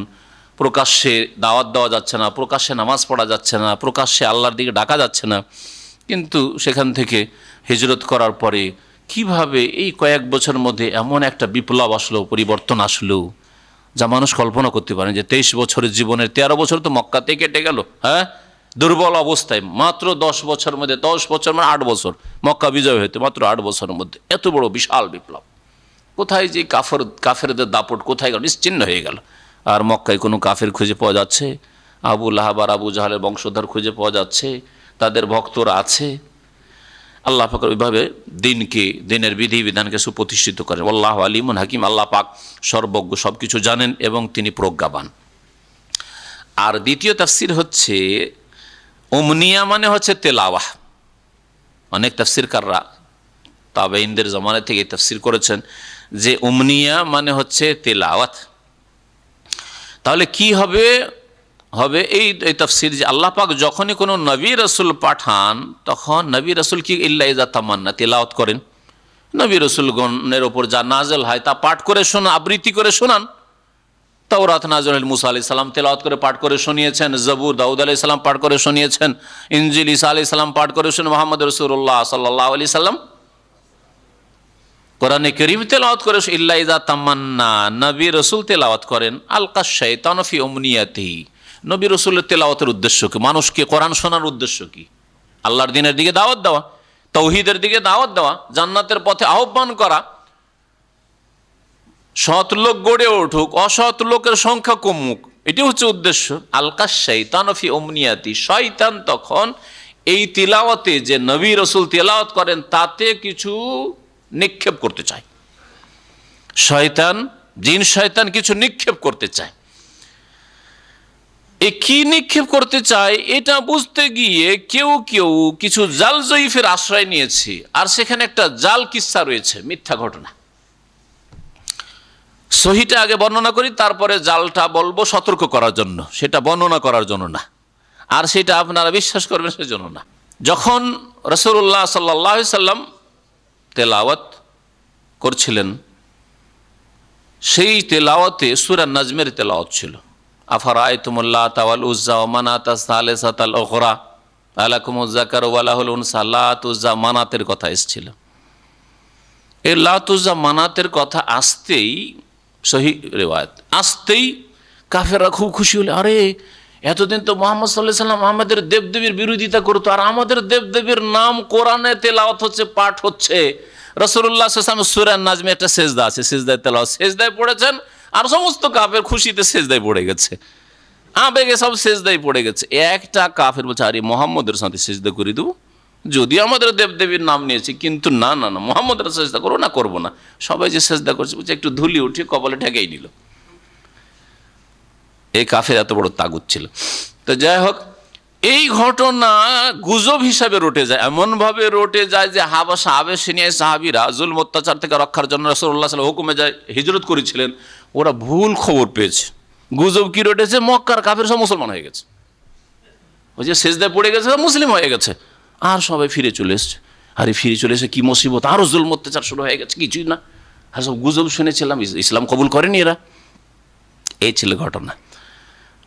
রাসূলুল্লাহ সাল্লাল্লাহু আলাইহি ওয়াসাল্লামকে নির্দেশ হয়েছে ফাসজুদু লিল্লাহি ওয়াবুদু, এ আয়াতে সেজদা সূরা নাজমে। আল্লাহ তো জামানাত, আচ্ছা বলো এরা কি কাজে আসতে পারে, এই কথা বলা হয়েছে, কিন্তু ওতে খুশি হয়ে সেজদা করে। ওইখানে জাল যেটুকু সংযোজন হয়েছে, কয়েকটা জাল বর্ণনায় রয়েছে, সেটা হচ্ছে তিলকাল গারানিকুল উলা ওয়া ইন্না শাফাআতাহুন্না লা তুরতাজা। জাল কথা কি, এটা রিওয়ায়াতে এরকম রয়েছে, মুরসাল বা জাল জয়ীফ, তাতে যে ওই সময় শয়তান কিছু কথা হতে মিলিয়ে দেয়। রাসূলুল্লাহ সাল্লাল্লাহু আলাইহি ওয়াসাল্লাম তেলাওয়াত করে আফারাআইতুমুল্লাহ তাআলা উজ্জা ওয়া মানাতা সালাসাত উখরা লাত উজ্জা মানাত, এই তেলাওয়াত করলেন, ওখানে শয়তান, ইবলিস শয়তান তার আওয়াজ ওর সাথে মিলিয়ে দেয়। ওয়া তিলকাল গারানিকুল উলা, এগুলি হচ্ছে তিলকাল গারানিকুল উলা, এগুলি হচ্ছে বড় বড় দেবদেবী। ওয়া ইন্না শাফাআতাহুন্না লা তুরতাজা, আর এগুলির সুপারিশ আল্লাহর দরবারে গৃহীত হবে, কবুল হবে। শয়তান লাগিয়ে দিল, শয়তান এটা লাগিয়ে দিল, তখন কাফেরা খুশি হয়ে গেল, আরে নবী, ও তা শয়তান পড়ছে, এটা নবী বলছে যে এগুলো দেবদেবী, খুব বড় বড় দেবদেবী, আর এদের সুপারিশ আল্লাহর দরবারে কবুল হবে, এগুলোকে ওসিলা করে যদি পূজা করি অসুবিধা রেখে। এটা হচ্ছে জাল রেওয়ায়াত, এর উপর আস্থা করা জায়েজ নয়, কিন্তু বিভিন্ন তাফসীরের কিতাবে স্থান পেয়ে গেছে এই জাল বা জয়ীব বর্ণনাগুলি, এটা দিয়েও কেউ কেউ তাফসীর করেছে। সুতরাং কোনো তাফসীর পড়তে গিয়ে এইরকম তাফসীর যদি পান, সতর্ক সাবধান। আসলে নবী করিম সাল্লাল্লাহু আলাইহি ওয়াসাল্লামের তেলাওয়াত হচ্ছে, আর শয়তানকে এত আধিপত্য আল্লাহ দিয়ে দেবেন, ক্ষমতা দিয়ে দেবেন, যে শয়তান নবীর কথার সাথে নবীর সাউন্ডে একই আওয়াজে মিশিয়ে দেবে, এটা অসম্ভব কথা, অসম্ভব কথা, এটা হতে পারে না। তাহলে আবার ওয়াহির হেফাজত কি করে হবে, ওয়াহির হেফাজত করে। এখন আয়াত থেকে টেনে টুনে আল্লাহ পাক যেহেতু বলছেন যে নবী যখন তেলাওয়াত করেন, আলকা শায়তানু ফি উমনিয়াতি, শয়তান তখন তার তেলাওয়াতে কিছু নিক্ষেপ করেন, মানে ওই কথাগুলি যেগুলি ওই জাল জয়ীফ রিওয়ায়াতে রয়েছে। হ্যাঁ, আল্লাহ পাক রব্বুল আলামিন শয়তানের কথাকে দূর করে দেন, মনসুখ রহিত করে দেন, মানে দূর করে দেন। শয়তানকে কোনো চান্স দেন না যে আল্লাহর দিনে কোনো কিছু সংযোজন করবে, অথবা আল্লাহর দিন শক্তিশালী হতে লিউজহিরাহু আলাদ দিনে কুল্লে। আল্লাহ পাক দিন কেন নাযিল করেছেন? হ্যাঁ, দিন হক, হুদা, হিদায়াত এবং দিন হক, সত্য দিন, আল্লাহ পাক তাকে বিজয় দান করার জন্য। এতে বাধা দিতে পারবে না। সংশয় সৃষ্টি করে, নাস্তিক পয়দা করে, মোনাফেক পয়দা করে, কাফের মুশরিক পয়দা করে, আল্লাহদ্রোহী পয়দা করে, ইসলামের দুশ্মন পয়দা করে কোনো দিন ঠেকাতে পারবে না। দিনের কাজ চলতেই থাকবে। এক জায়গায় যদি একটু দুর্বল করে দেয়, ঠান্ডা করে আরেক জায়গায় উঠবে। এ হচ্ছে দিনের বৈশিষ্ট্য, দিনে হকের বৈশিষ্ট্য। সারা পৃথিবী থেকে এই দিনকে মুছে দেওয়া যেতে পারে না ইনশাআল্লাহ তাআলা। এই আয়াতের এই তাফসিরগুলি করা হয়েছে। প্রথম তাফসির যেটি ছিল সেটা হচ্ছে তামান্না আর উমনিয়া, মানে আকাঙ্ক্ষা, আর নবী রসুলের আকাঙ্ক্ষা থাকে আল্লাহর দিন শক্তিশালী হোক, আর শয়তান এই আকাঙ্ক্ষা ব্যর্থ করতে চায় সংশয়, সন্দেহ আর শিরক কুফরি মানুষের অন্তরে পয়দা করে বা পাপের প্ররোচনা দিয়ে। আর কেউ কেউ বলেছেন তামান্না আর উমনিয়া মানে হচ্ছে তেলাওয়াত। তো তেলাওয়াত যখন আম্বিয়া রসুলগণ করেন, তখন সেই তেলাওয়াতের উদ্দেশ্যকে ব্যর্থ করতে চায়, এটা বোঝানো হয়েছে। কিন্তু বাকি ওই দেবদেবীর কথা, দেবদেবীর প্রশংসার কথা শয়তান নবীর আওয়াজে মিলিয়ে দিয়েছিল, এটা কথা ঠিক নয়। আল্লাহ পাক বলছেন লিয়াজআলা মা ইউলকিশ শায়তানু ফিতনাতাল্লাযিনা ফি কুলুবিহিম মারাদ। আচ্ছা, সমাজে মুনাফিক থাকবে, সমাজে কাফের থাকবে, এটাও আল্লাহ পাকের পরীক্ষা। আল্লাহ পাকের পরীক্ষা। সমাজে গুনাহগার থাকবে, পাপিষ্ঠ থাকবে, আর দিনের কাজে বাধা দেবে, আল্লাহ পাক রব্বুল আলামিনের নীতিমালা, পরীক্ষা। শয়তান এইরকম সুযোগ নেবে, এই সুযোগে কারা সত্যিকার মুমিন আর কারা মুনাফিক চরিত্রের সুবিধাবাদী তা সুস্পষ্ট হয়ে উঠবে। আল্লাহ বলছে লিয়াজআলা মা ইউলকিশ শাইতানু ফিতনাহ, যাতে করে আল্লাহ পাক শয়তান যা নিক্ষেপ করে তাকে পরীক্ষা স্বরূপ করে দেন। কার জন্য? লিল্লাযিনা ফি কুলুবিহিম মারাদ, যাদের অন্তরে রোগ রয়েছে, কপটতার রোগ, সংশয়ের রোগ, মুনাফিকির রোগ, অন্তরে বিশ্বাস হয় না, সন্দেহ, এইসব রোগ রয়েছে। ওয়াল কাসিয়াতে কুলুবুহুম, আর যারা শক্ত হৃদয়ের মানুষ, ওয়াল কাসিয়াতে কুলুবুহুম মানে যারা শক্ত হৃদয়ের মানুষ, অন্তর শক্ত হয়ে গেছে, নামাজের কথা ঢুকে না, রোজা সিয়ামের কথা ঢুকে না, হজের কথা ঢুকে না, আল্লাহ ভীরুতার কথা ঢুকে না, আখিরাতের কথা ঢুকে না, জান্নাত জাহান্নামের ভয় ঢুকে না অন্তরে, শুধু পয়সার কথাই ঢুকে আছে। পয়সা, নেতৃত্ব, লোভ, লালসার, দুনিয়ার ভোগ বিলাস, এগুলি শুধু অন্তরে ঢুকছে। এদের অন্তর নিষ্ঠুর হয়ে গেছে, শক্ত হয়ে গেছে, এদের জন্য ফিতনা। তাহলে শয়তানকে যে আল্লাহ পাক কিছু সুযোগ দিয়েছেন যে কিছু গুমরা করো, পথভ্রষ্ট করো, শয়তান মানুষের অন্তরে যে ওয়াসওয়াসা নিক্ষেপ করে, এটা মুনাফিকদের জন্য আর দুনিয়াদারদের জন্য, পেটুকদের জন্য, যারা আল্লাহ পাকের বান্দা হতে চায় না, আল্লাহ পাকের অনুগত হতে চায় না, দিন মোতাবেক জীবনযাপন করতে চায়, তাদের জন্য ফিতনা। ওয়াইন্না যালিমিনা লাফি শিকাকিম বাইদ, আর নিঃসন্দেহে জালেমরা বড়ই বিরোধে পড়ে রয়েছে, বড়ই বিরোধে পড়ে রয়েছে, জালেমদের আপসী বিরোধ রয়েছে। আল্লাহ পাক একটি সূরা মুজাদালাতে ইরশাদ করে, তাহসাবুহুম জামিয়া ওয়া কুলুবুহুম শাত্তা, তাদেরকে মনে করবে দেখে যে এরা কি, মনে হচ্ছে যে তারা এক, কুফরি শক্তি, কিন্তু না, তাদের হৃদয়গুলি, অন্তরগুলি বিক্ষিপ্ত হয়ে রয়েছে, ভিতরে মিল নাই, ভিতরে তাদের মিল নাই, কখনো এক হইতে পারবে না। ওয়ালি আলাম আল্লাযিনা উতুল ইলমা, এতে যেমন পরীক্ষা রয়েছে মুনাফিকদের জন্য আর শক্ত দিলের মানুষদের জন্য, পরীক্ষায় ফেল এরা, তেমনি নেক লোকদের ঈমান বাড়ে, নেক লোকদের ঈমান মজবুত হয়।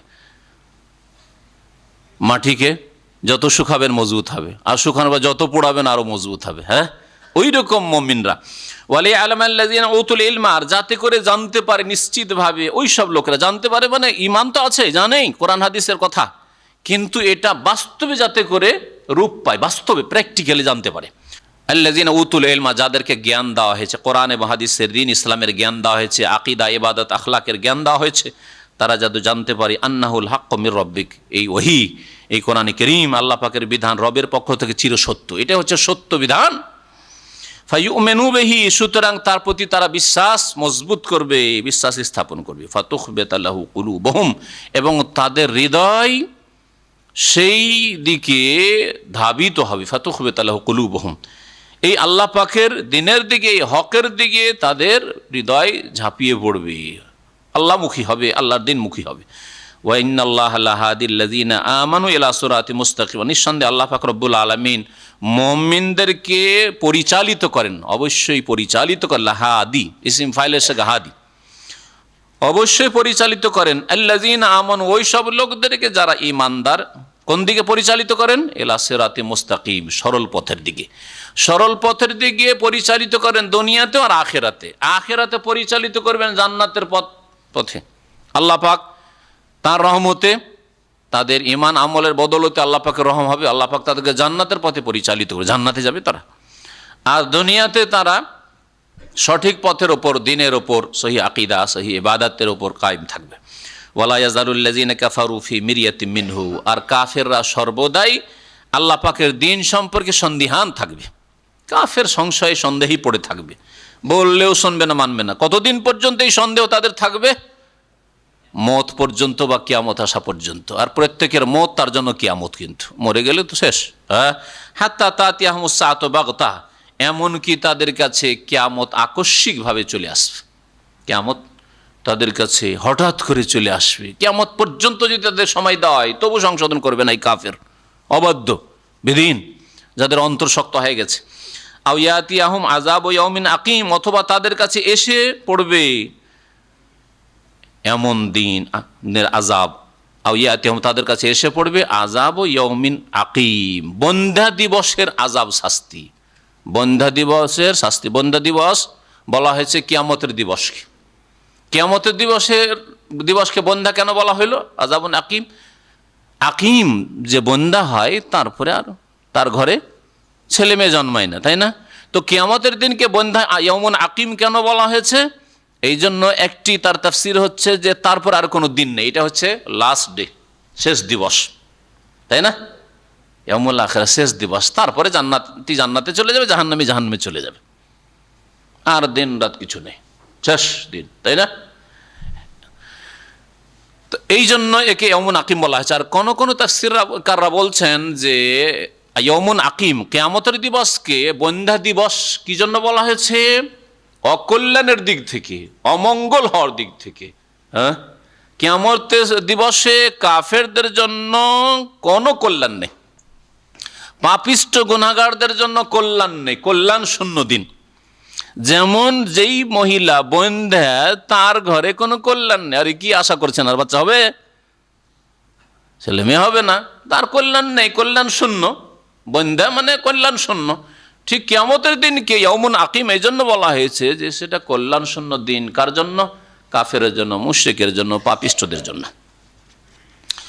আল্লাহ পাক তারপরে ইরশাদ, আল মুলকু ইয়াউমাইযিন লিল্লাহ, সার্বিক আধিপত্য, সমস্ত কিছুর মালিকানা ইয়াউমাইযিন, সেই দিন কিয়ামতের দিনে একমাত্র আল্লাহর কাছে থাকবে। সমস্ত মালিকানা আল্লাহ পাকের হবে। ইয়াহকুমু বাইনাহুম, মানুষের মাঝে আল্লাহ পাক চূড়ান্ত ফয়সালা সেই দিন করবেন। ফাল্লাযীনা আমানু ওয়া আমিলুস সালিহাতি ফি জান্নাতিন নাঈম, সুতরাং যারা দুনিয়াতে ঈমান নিয়ে এসেছে, বিশ্বাসী হয়েছে এবং সৎকর্মশীল হয়েছে, ভালো কাজগুলি করেছে, তারা নিয়ামতপূর্ণ জান্নাতে বসবাস করবে। আল্লাহ আমাদের জান্নাতুল ফিরদৌস দান করো। ওয়াল্লাযীনা কাফারু ওয়া কাযযাবু বিআয়াতিনা, এবং যারা অস্বীকার করেছে, ওয়া কাযযাবু বিআয়াতিনা, আর আমার বিধানাবলীকে, আয়াতসমূহকে মিথ্যা মনে করেছে, আল্লাহ পাকের দিনের কথা, আয়াতের কথা, হাদিসের কথা তারা মিথ্যা মনে করেছে, বিশ্বাস করেনি। ফাউলাইকা লাহুম আযাবুম মুহিন, তাদের জন্য বড়ই অপমানজনক শাস্তি রয়েছে। মুহিন লাঞ্ছনাকর বা অপমানজনক আযাব। আহানা ইউহিনু ইহানাতুন মানে হচ্ছে লাঞ্ছনা করা, আর মুহিন ইসিম ফাইল এসে। ওয়াল্লাযীনা হাজারু ফি সাবিলিল্লাহ সুম্মা কুতিলু আও মাতু লা ইয়ারযুকান্নাহুমুল্লাহু রিজকান হাসানাহ ওয়া ইন্নাল্লাহা লাহুয়া খায়রুর রাযিকিন। এখানে আল্লাহ পাক রব্বুল আলামিন বিশেষ করে ওই সব সাহাবায়ে কিরাম যারা হিজরত করে এসেছে, এরা প্রথম সারির হিজরতকারী, আর এই রকমের কিয়ামত পর্যন্ত আল্লাহর দ্বীনের হেফাজতের জন্য নিজের এবং নিজের ইমানের, নিজের স্ত্রী, নিজের ছেলে মেয়েদের ইমান, ইসলাম, আকীদা, ইবাদত, আখলাকের হেফাজতের জন্য ভালো জায়গায় হিজরত করবে বা করেছে, তাদের ফজিলতের কথা আল্লাহ পাক বলছেন। ওয়াল্লাযীনা হাজারু ফি সাবিলিল্লাহ, আর যারা হিজরত করে, হিজরত করা মানে আল্লাহর সন্তুষ্টির জন্য স্থানান্তরিত হয়, এক দেশ থেকে বা এক এলাকা থেকে, এক জায়গা থেকে আর এক জায়গায় চলে যাওয়া, নিজের বংশধর ছেড়ে, নিজের জন্মভূমি ছেড়ে, হ্যাঁ, নিজের এলাকা ছেড়ে, যেখানে আপনি বাল্য জীবনে মানুষের কত বন্ধু মহল রয়েছে, পরিচিত লোকেরা রয়েছে, সেখান থেকে অচেনা জায়গায় গিয়ে নতুন করে আপনাকে সমাজ গড়তে হচ্ছে, পরিচিতি করতে হচ্ছে মানুষের সাথে, কত যে জটিলতা আসছে। তারপরে হিজরত করছেন কিসের জন্য? আল্লাহর ফি সাবিলিল্লাহ, দুনিয়ার গরজে নাই, হ্যাঁ, প্রেমের গরজে নাই, পয়সার গরজে নাই, সুখের জীবন যাপন পশ্চিমা দেশের এই পাড়ি দেওয়া নয়, এগুলি হিজরত নাই। এই হিজরতের কোনো প্রশংসা নাই, বরং এইরকম হিজরতগুলি দুনিয়ার ক্ষেত্রে বিপজ্জনক, আখেরাতের ক্ষেত্রে বিপজ্জনক। যে দুনিয়ার গরজে যে এক দেশ থেকে আরেক দেশে চলে যাচ্ছে মানুষ।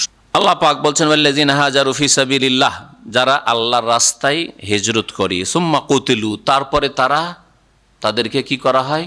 নিহত করা হয়। আল্লাহর রাস্তায় হিজরত করলো, হিজরত করার পরে জিহাদ ফি সাবিলিল্লাহর সুযোগ আসলো, আল্লাহর দুশমনের হাতে নিহত হইল, মারা গেল।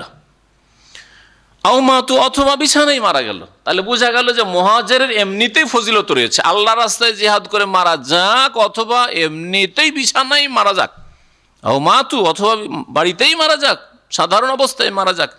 লা ইয়ারযুকান্নাহুমুল্লাহু রিজকান হাসানা, এদের সকলকেই, যারা শহীদ হয়েছে আল্লাহর রাস্তায় হিজরত করে, আর যারা শহীদ হয়নি, বাড়িতেই মারা গেছে, যেমন খালিদ বিন ওয়ালিদ রাদিয়াল্লাহু তাআলা আনহু, এত জেহাদ করলেন, শেষখানে বিছানায় ইন্তেকাল হচ্ছে, আর কান্না করছেন যে হায়রে আল্লাহ, আমার নসিবে শাহাদাত আসলো না, আমি শাহাদাত দিয়ে সৌভাগ্য হইলাম না, এত কাফেরের বিরুদ্ধে আমি জেহাদ করলাম, কিন্তু সব অনেকে শহীদ হলো, আমি শাহাদাত পেলাম না। এদের জন্য ফজিলত রয়েছে। তাম আল্লাহ বলছেন এদের সকলকে আল্লাহ পাক রব্বুল আলামিন কি করবেন? উত্তম রিজিক, রিজকান হাসান, উত্তম রিজিক অবশ্যই দান করবেন। আল্লাহ পাক জান্নাত দেবেন, জান্নাতের এমন রিজিক রয়েছে মা লা আইনুর রাত, সহিহ বুখারী হাদিসে রয়েছে, যা কোনো চোখে দেখেও নি, জীবনে কোনো চোখে দেখেনি, কোনো রাজাধিরাজার চোখে দেখেনি। ওয়ালা উযনুন সামিআত, কোনো কানে শোনেইনি এত গল্প। কল্পনার জগতে যতই গল্প করেন, জান্নাতের গল্পতে পৌঁছিতে পারবেন না। জান্নাতে যা বাস্তবে পাবেন সেই গল্পে কল্পনা করে পৌঁছিতে পারবেন না। ওয়ালা খাতারা আলা কালবে বাশার, আর কোনো মানুষের অন্তরে এসব কথা খেয়ালেও আসেনি, উদ্রেক হয়নি এসব কথার। ওয়ালা খাতারা, কখনো খটকিনি যে এইরকম নিয়ামত হইতে পারে, এইরকম হইতে পারে। কল্পনা তো আমরা করি, কোনো কিছু দেখার আগে মানুষ কল্পনা করে। কেউ রাজপ্রাসাদ দেখেনি, তার আগে কল্পনা করে না? আমরা প্রত্যেক মানুষ কারোর সাথে টেলিফোন যোগাযোগ দীর্ঘদিন আছে, দেখেনি, তার আগে কিন্তু ওর একটা ফিগার, আপনার সামনে একটা নকশা আছে না নেই? এক ভাই দীর্ঘদিন আমার সাথে টেলিফোন যোগাযোগ করেন, দূরে থাকেন, আর তারপরে গত কয়েকদিন আগে তার সাথে দেখা কি তার একটা ফিগার, তার কথাবার্তা তার শুনে একটা ফিগার ছিল যে লোকটা লম্বা হবে, তারপরে লোকটা এইরকম হবে হয়তো দেখতে, কিন্তু দেখলাম যে আরে একটু বিপরীত, সাদা হবে, এই হবে, সে হবে, কত একটা নকশা থাকে, প্রত্যেকের থাকে। কিন্তু জানি না আপনাদের থাকে কেন, তো আমার তো থাকে। হ্যাঁ, থাকে না? হ্যাঁ হ্যাঁ হ্যাঁ। তো দুনিয়ার ক্ষেত্রে অনেক কল্পনা করি আমরা, কল্পনা অনেক সময় কাছাকাছি যায়, অনেক সময় কাছাকাছি যাই না, হয়তো অনেক সময় কাছাকাছি চলে যাওয়া, হয়তো যেমন ভাবছিলাম লোকটাকে ওই রকম পেলাম। হ্যাঁ, লোকটা তো অনেক দিন ধরে কথা বলে, তো লোকটা নিশ্চয়ই লম্বা দাড়ি হবে, আমার সাথে যখন সম্পর্ক রাখে, তারপরে লোকটা মুখ ভরা দাড়ি হবে, লোকটা লম্বা টাইপের হবে, লোকটার কথা যখন মিষ্টিতে হাসিমুখী হবে, অনেক কল্পনা, কিন্তু দেখা গেলো যে মিলছে না অনেক ক্ষেত্রে। হ্যাঁ, কল্পনা দুনিয়ার ক্ষেত্রে করতে পারি। জান্নাতের সম্পর্কে ওয়ালা খাতারা আলা কালবে বাশার, কোনো মানুষ কল্পনাও করতে পারে না যে এত নিয়ামত, আর এইরকম নিয়ামত হইতে পারে, এই ধরনের নিয়ামত হইতে পারে। সুবহানাল্লাহ। তারপরে নবী সাল্লাল্লাহু আলাইহি ওয়াসাল্লাম বলছে ওয়াকরাউ ইন শি'তুম, এই কোরআনের না জান্নাতের দৃশ্য যদি তোমরা কিছু শুনতে চাও তো পড়ে দেখো কোরআনে কারীমের কথা। ফালা তা'লামু নাফসুম মা উখফিয়া লাহুম মিন কুররাতি আয়ুন জাযাআম বিমা কানু ইয়ামালুন, সূরা সেজদার আয়াত। ফালা তা'লামু নাফসুম, কোনো মানুষ জানে না, মা উখফিয়া লাহুম, যা তাদের জন্য গোপনে লুকিয়ে রাখা হয়েছে জান্নাতে। জান্নাতে আল্লাহ লুকিয়ে রেখেছেন, কোনো মানুষকে আল্লাহ পাকে দেখাননি। মিন কুররাতি আয়ুন, যা দিয়ে তাদের চক্ষু শীতল হবে, নয়ন জুড়াবে তাদের। জাযাআম বিমা কানু ইয়ামালুন, তাদের কর্মের প্রতিফল। তারা দুনিয়াতে ভালো আমল করে আসবে, তাদেরকে উত্তম প্রতিদান এমন দেবেন, আর এমন লুকিয়ে রেখেছেন যে কোনো মানুষ জানে না। আল্লাহ পাক বলছেন, আল্লাহ পাক রব্বুল আলামিন তারপর বলছেন ওয়া ইন্নাল্লাহা লাহুয়া খায়রুর রাযিকিন, নিঃসন্দেহে আল্লাহ পাক রব্বুল আলামিন নিঃসন্দেহে উত্তম রিজিক দাতা, দুনিয়াতে উত্তম রিজিক দাতা তিনি। রাজ্জাক, শুধু রাজ্জাক না, খায়রুর রাযিকিন আল্লাহ পাক রব্বুল আলামিন। আরে বাপ খেতে দিচ্ছে মনে করছেন? হ্যাঁ, মা খেতে দিচ্ছে।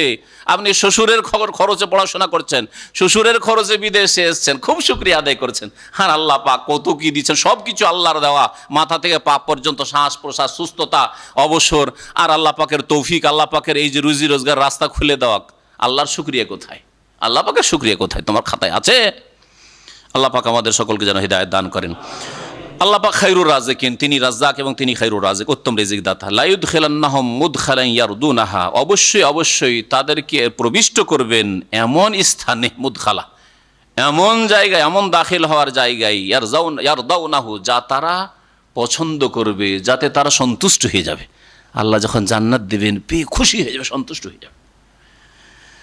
ওয়া ইন্নাল্লাহা আলিমুন হালিম, আর নিঃসন্দেহে আল্লাহ পাক রব্বুল আলামিন সব কিছুই জানেন, সর্বজ্ঞ, হালিমুন, এবং তিনি সহনশীল। আল্লাহ পাক অত্যন্ত সহনশীল, কত যে ধৈর্য ধারণ করেন।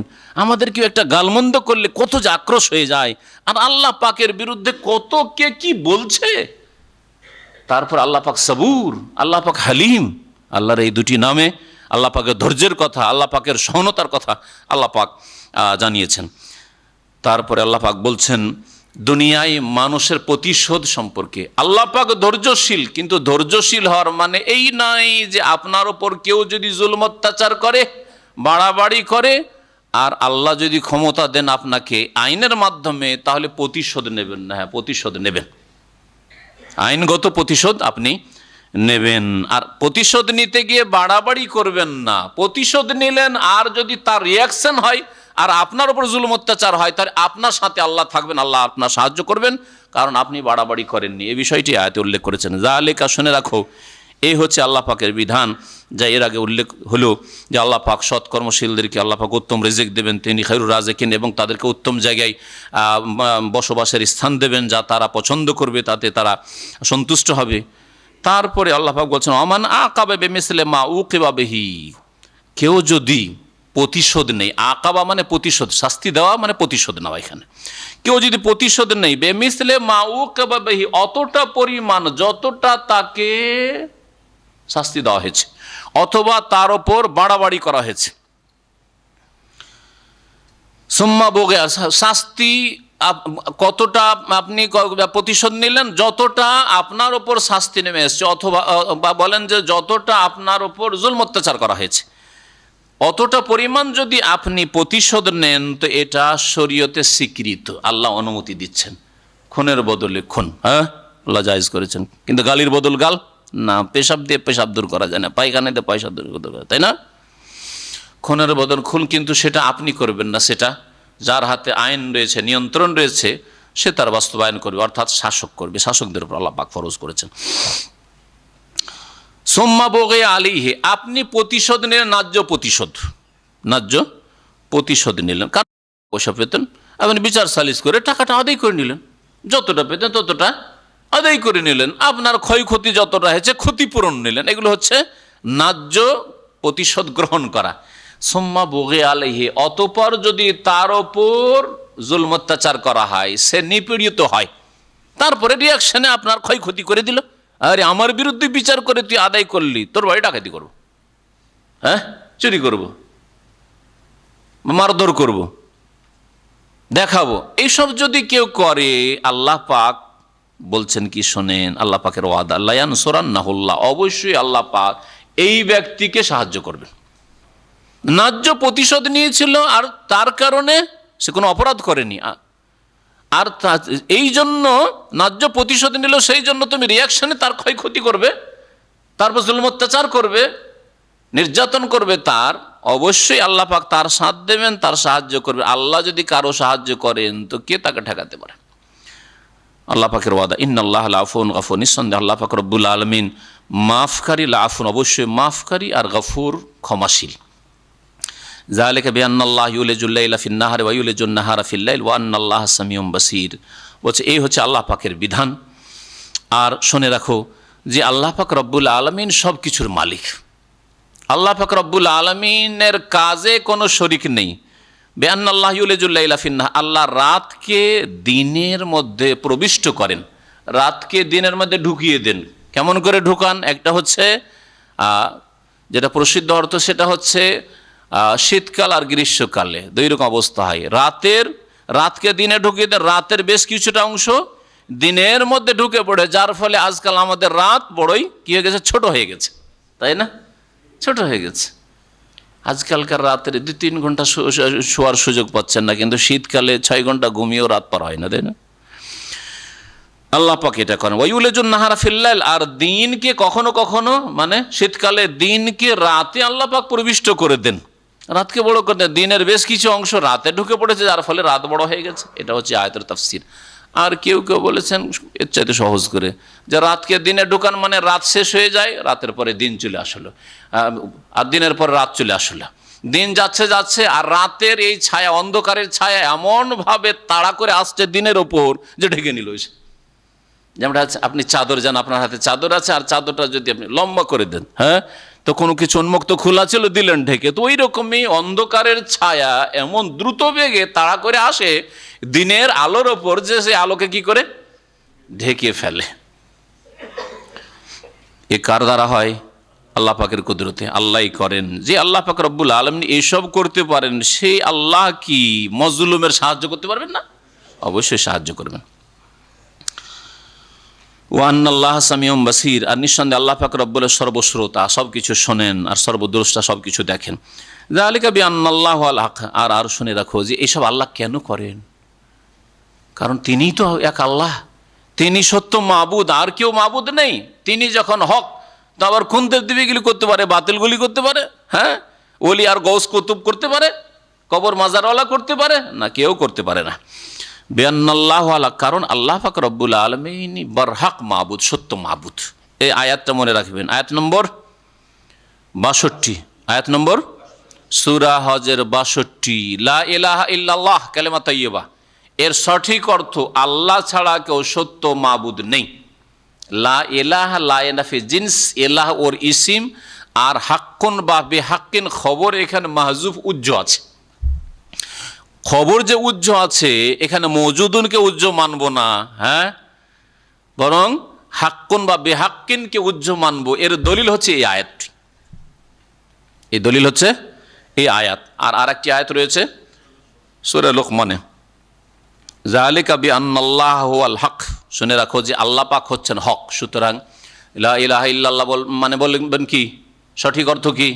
আল্লাহ ছাড়া কেউ সত্য মাবুদ নেই।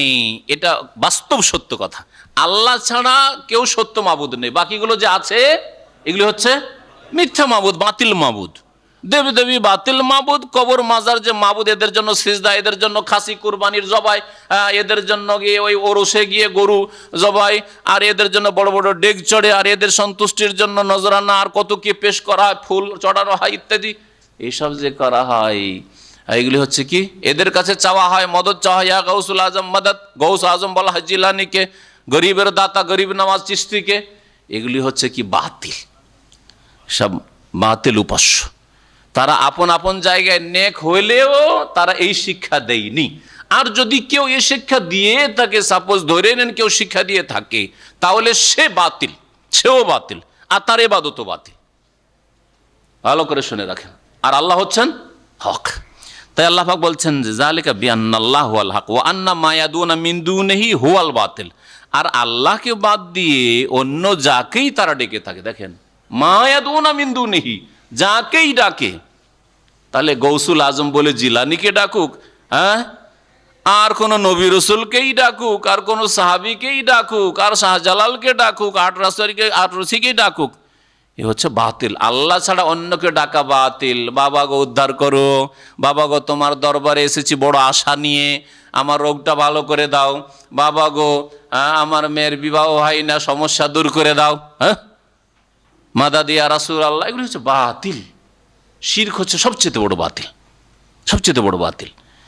আল্লাহ ছাড়া অন্যকে ডাকা, আর ওই ডাকায় যদি তারা সন্তুষ্ট থাকে তো তারাও বাতিল, সব বাতিল। এই আয়াতে আর সূরা লুকমানের আয়াতে শুধু হওয়ার পার্থক্য রয়েছে। যালিকা বিআন্নাল্লাহু হুয়াল হক ওয়া আন্না মা ইয়াদুনা মিন দুনিহিল বাতিল, ওখানে আছে, শুধু হওয়া শব্দটি নেই। একই কথা। এই দুটি আয়াত স্পষ্ট প্রমাণ করে যে লা ইলাহা ইল্লাল্লাহ মানে লা ইলাহা বিহাক্কিন, সত্য মাবুদ নেই আল্লাহ ছাড়া কেউ।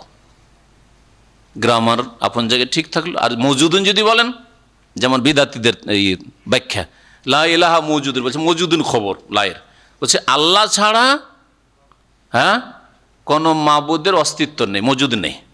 তো এটা মিথ্যা কথা না?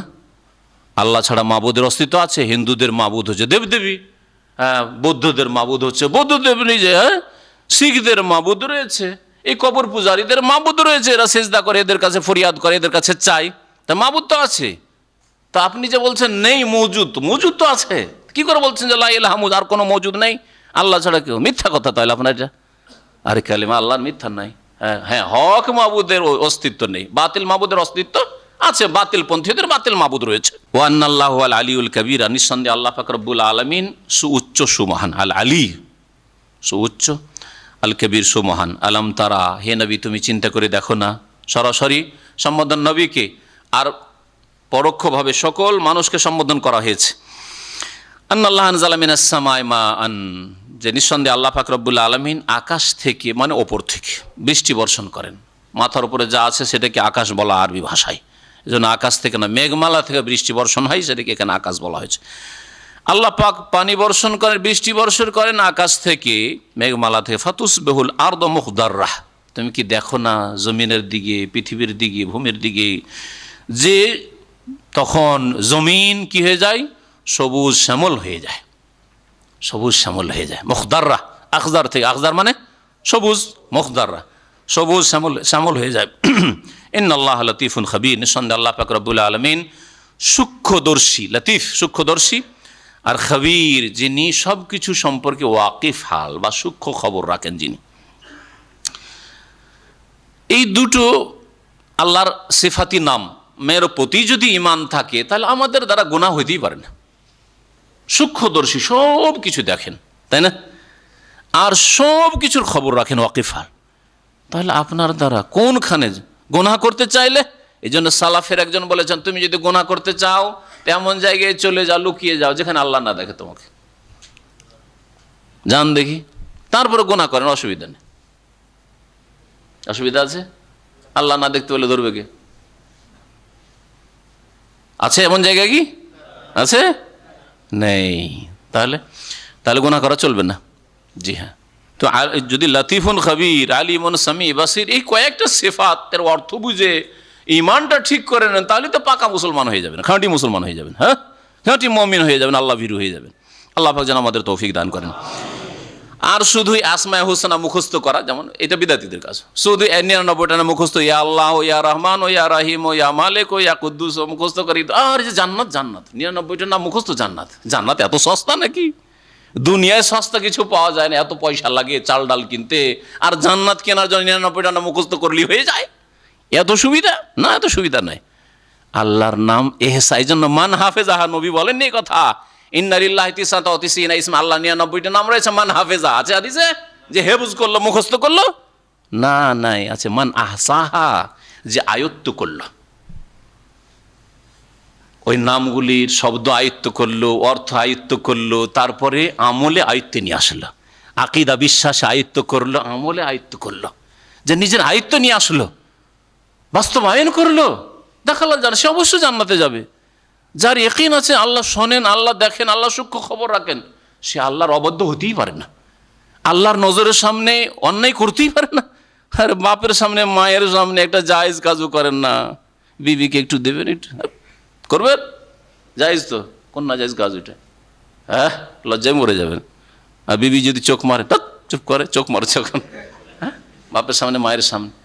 লাহু মা ফিস সামাওয়াতি ওয়া মা ফিল, আল্লাহ পাক বলছেন যে একমাত্র আল্লাহর কি, যা কিছু আকাশসমূহে রয়েছে, ওয়া মা ফিল আর, যা কিছু জমিনে রয়েছে, সব কিছু আল্লাহর। ওয়া ইন্নাল্লাহা লাহুয়াল গানিউল হামিদ, আর নিঃসন্দেহে আল্লাহ পাক রব্বুল আলামিন অভাব মুক্ত, অমুখাপেক্ষী, গানি, যিনি অভাব মুক্ত। আল্লাহ পাকের কোনো অভাব নেই, আল্লাহর দিলে কিছুই কমে না। এত পৃথিবীকে, মুমিনকে শুধু না, কাফেরকেও দিচ্ছেন আল্লাহ পাক, নাস্তিক বেদিনকে দিচ্ছেন, মুশরিককেও দিচ্ছেন। আল্লাহ ছাড়া অন্যের কাছে গিয়ে ধর্ণা দিচ্ছে, তুই ওখানে চাস, দেবদেবীর কাছে গিয়ে চাস, তুই মাজারে গিয়ে চাস, দেবো, তোকে দেবো, পরীক্ষার জন্য দেবো, যাতে তুই আরো গুমরাহ হ, যে হ্যাঁ ওই বাবার কাছ থেকেই পেলাম ছেলে, বাবাই রোগ ভালো করলো, তাকেও দেন আল্লাহ পাক। এটা এক পরীক্ষা। এই জন্য কোথাও বাস্তবে লাভ হয়ে গেল, পেয়ে গেলেন, সেটা শরীয়ত না। শরীয়ত কোনটা? কোরআন এবং হাদিস, ওহীটা হচ্ছে শরীয়ত। এই কথা যারা বুঝে নিয়েছে তারাই সত্যিকার মুওয়াহিদ আর সুন্নতের অনুসারী হতে পারবে। বিদাতি একটা অনুষ্ঠান করলো, মিলাদ করলো, যে আমার বাবা অসুস্থ ছিল, আল্লাহর কাছে নিয়ে তো আল্লাহ এটা মিলাদ মাহফিল করলাম, তুমি আমার বাবাকে অসুস্থ করে দাও। আল্লাহ পাক তোমাকে বিদাতি বানাবার জন্য, পরীক্ষায় ফেলার জন্য তোমার বাবাকে সুস্থ করতে পারেন, কিন্তু এটা বৈধতার দলিল না যে তোমার মিলাদ বৈধ হয়ে গেল, তোমার শবে বরাতে হালুয়া রুটি করা বৈধ হয়ে গেল, না, এটা প্রমাণ করে না। কখনো নাজায়েজ কাজ, শিরক করবেন, বিদাত করবেন, আর তার ফল পেয়ে যাবেন। তাবিজ, কে বললো তাবিজ চলবে না? আমি তাবিজ করেছি যেই দিন থেকে, সেই দিন খুব ভালো আছি, এটা বৈধতা প্রমাণ করে না যে তাবিজ হালাল, তাবিজ জায়েজ। বৈধতা প্রমাণ করার জন্য শরীয়তের দলিল লাগবে। নবী করিম সাল্লাল্লাহু আলাইহি ওয়াসাল্লাম বলেছেন, মান তাআল্লাকা তামিমাতান ফাকাদ আশরাকা, যে তাবিজ লটকায় সে শিরিক করলো। এইটা হচ্ছে দলিল। আর দলিল এই নয় যে আমার তাবিজ আছে তো কোনোদিন ক্ষয়ক্ষতি দেখতে পাই না, ভয় লাগে না, আর যখন তাবিজ ছিল না খুব ভয় লাগতো রাস্তাঘাটে। এটা দলিল নাই। কোনো কিছু জায়েজ করার জন্য প্র্যাকটিক্যালি কিছু পেয়ে যাচ্ছেন, ওইটা দলিল নাই। মূর্খ মানুষরা এগুলোকে দলিল বানিয়ে বসে আছে, যার ফলে শিরক বিদাতে আর গুমরাহিতে ডুবে আছে। আল্লাহ পাক রব্বুল আলামিন অভাব মুক্ত, আল হামিদ, আর তিনি প্রশংসিত। আল হামিদ, সবচাইতে বেশি প্রশংসা তার হয় এবং সবচাইতে বেশি প্রশংসার অধিকারী তিনি। আলম তার আন্নাল্লাহ সাখারা লাকুম মা ফিল আরদ, হে নবী তুমি কি চিন্তা করে দেখো না যে আল্লাহ পাক রব্বুল আলামিন তোমাদের জন্য নিয়োজিত করে দিয়েছেন, তোমাদের জন্য নিয়োজিত করে দিয়েছেন মা ফিল আরদ, পৃথিবীতে যা কিছু আছে তা, জমিনের ওপরে যা আছে আর জমিনের পেটে যা আছে সব কিছু তোমাদের জন্য নিয়োজিত করেছেন। দেখেন পেট্রোল উঠাচ্ছেন, হ্যাঁ, খনিজ সম্পদ উঠাচ্ছে, আর জমিনের ওপরে আল্লাহ চাষাবাদ করছেন, জমিনের ওপরে বাড়ি ঘর বানাচ্ছেন, বসবাস যোগ্য জমিন করে দিয়েছেন, জমিনের উপরে কত কি করছেন, এই জমিন থেকে কত কি আপনি সব কিছুই পাচ্ছেন, যা আপনার প্রয়োজন, সব প্রয়োজন আপনি মিটাচ্ছেন জমিনের ওপর থেকে অথবা ভূগর্ভ থেকে। তো আল্লাহ পাক বলছেন যে পৃথিবীতে যা কিছু আছে তা তোমাদের জন্য নিয়োজিত করেছেন। অন্য আয়াতে রয়েছে মাহফিস সামাওয়াত সাখারা লাকুম মাহফিস সামাওয়াতি ওয়া মাহফিল আরজ, আকাশে যা আছে তাও তোমাদের আয়ত্তে নিয়োজিত করেছেন তোমাদের জন্য, আর জমিনে তো আকাশের গুলি কেমন করে নিয়োজিত, আমরা তো আকাশে যেতেই পারি না। ওর আবার কি তাফসির হবে তাহলে? ওর তাফসির হবে যে আকাশ থেকে যদি বৃষ্টি আল্লাহ না দিতেন, ওইটা হচ্ছে নিয়োজিত করা তোমাদের খেদমতের জন্য, তোমাদের উপজীবিকা রিজিকের ব্যবস্থার জন্য, তোমাদের যাতে জীবনযাপন না। একটা লোক 50-60 বছর যে দুনিয়ায় থাকবে কমপক্ষে, যদি এই 50-60 বছরের জীবনে বৃষ্টি না পায়, বাঁচতেই পারবে না, অসম্ভব। কোনো গবাদি পশু বাঁচতে পারবে না, বাঁচতে পারবে? অসম্ভব। আল্লাহ নিয়োজিত করেছেন। মাটির তলায় যে পানি আছে সেটা তোমাদের জন্য নিয়োজিত করেছেন। এই পানি যদি না আসতো, আর আয়তুন আসবাহা মাউকুম গাওরা, তোমাদের পানি যদি পাতালে নেমে চলে যায়, ফামাইয়াতিকুম বিমাইন মাইন, তোমাদের জন্য মিষ্টি পানি কোন শক্তি এনে দিতে পারে? কোন জিলানি চিস্তি আছে আর কোন দেবদেবী আছে এনে দিতে পারে? নিয়ে আসো তো দেখি। তা আল্লাহ পাক আকাশকে নিয়োজিত করেছেন, মানে আকাশ থেকে যে বৃষ্টি তোমাদের সেবায় নিয়োজিত করেছেন। এই বৃষ্টির নামছে আর তোমাদের সেবা যত্ন হচ্ছে, তোমাদের উপজীবিকার ব্যবস্থা হচ্ছে। আল্লাহ পাক ইরশাদ করছেন ওয়াল ফুলক, আর নৌযানগুলিকে দেখো, নৌযানগুলিকে দেখো। ফুলক, ফুলক এক বচন হয়, বহু বচন, শব্দে পাল্টে না। অধিকাংশ ক্ষেত্রে এক বচন, যেমন রাজুল এক বচন, আর বহু বচন হচ্ছে রিজাল, তাই না?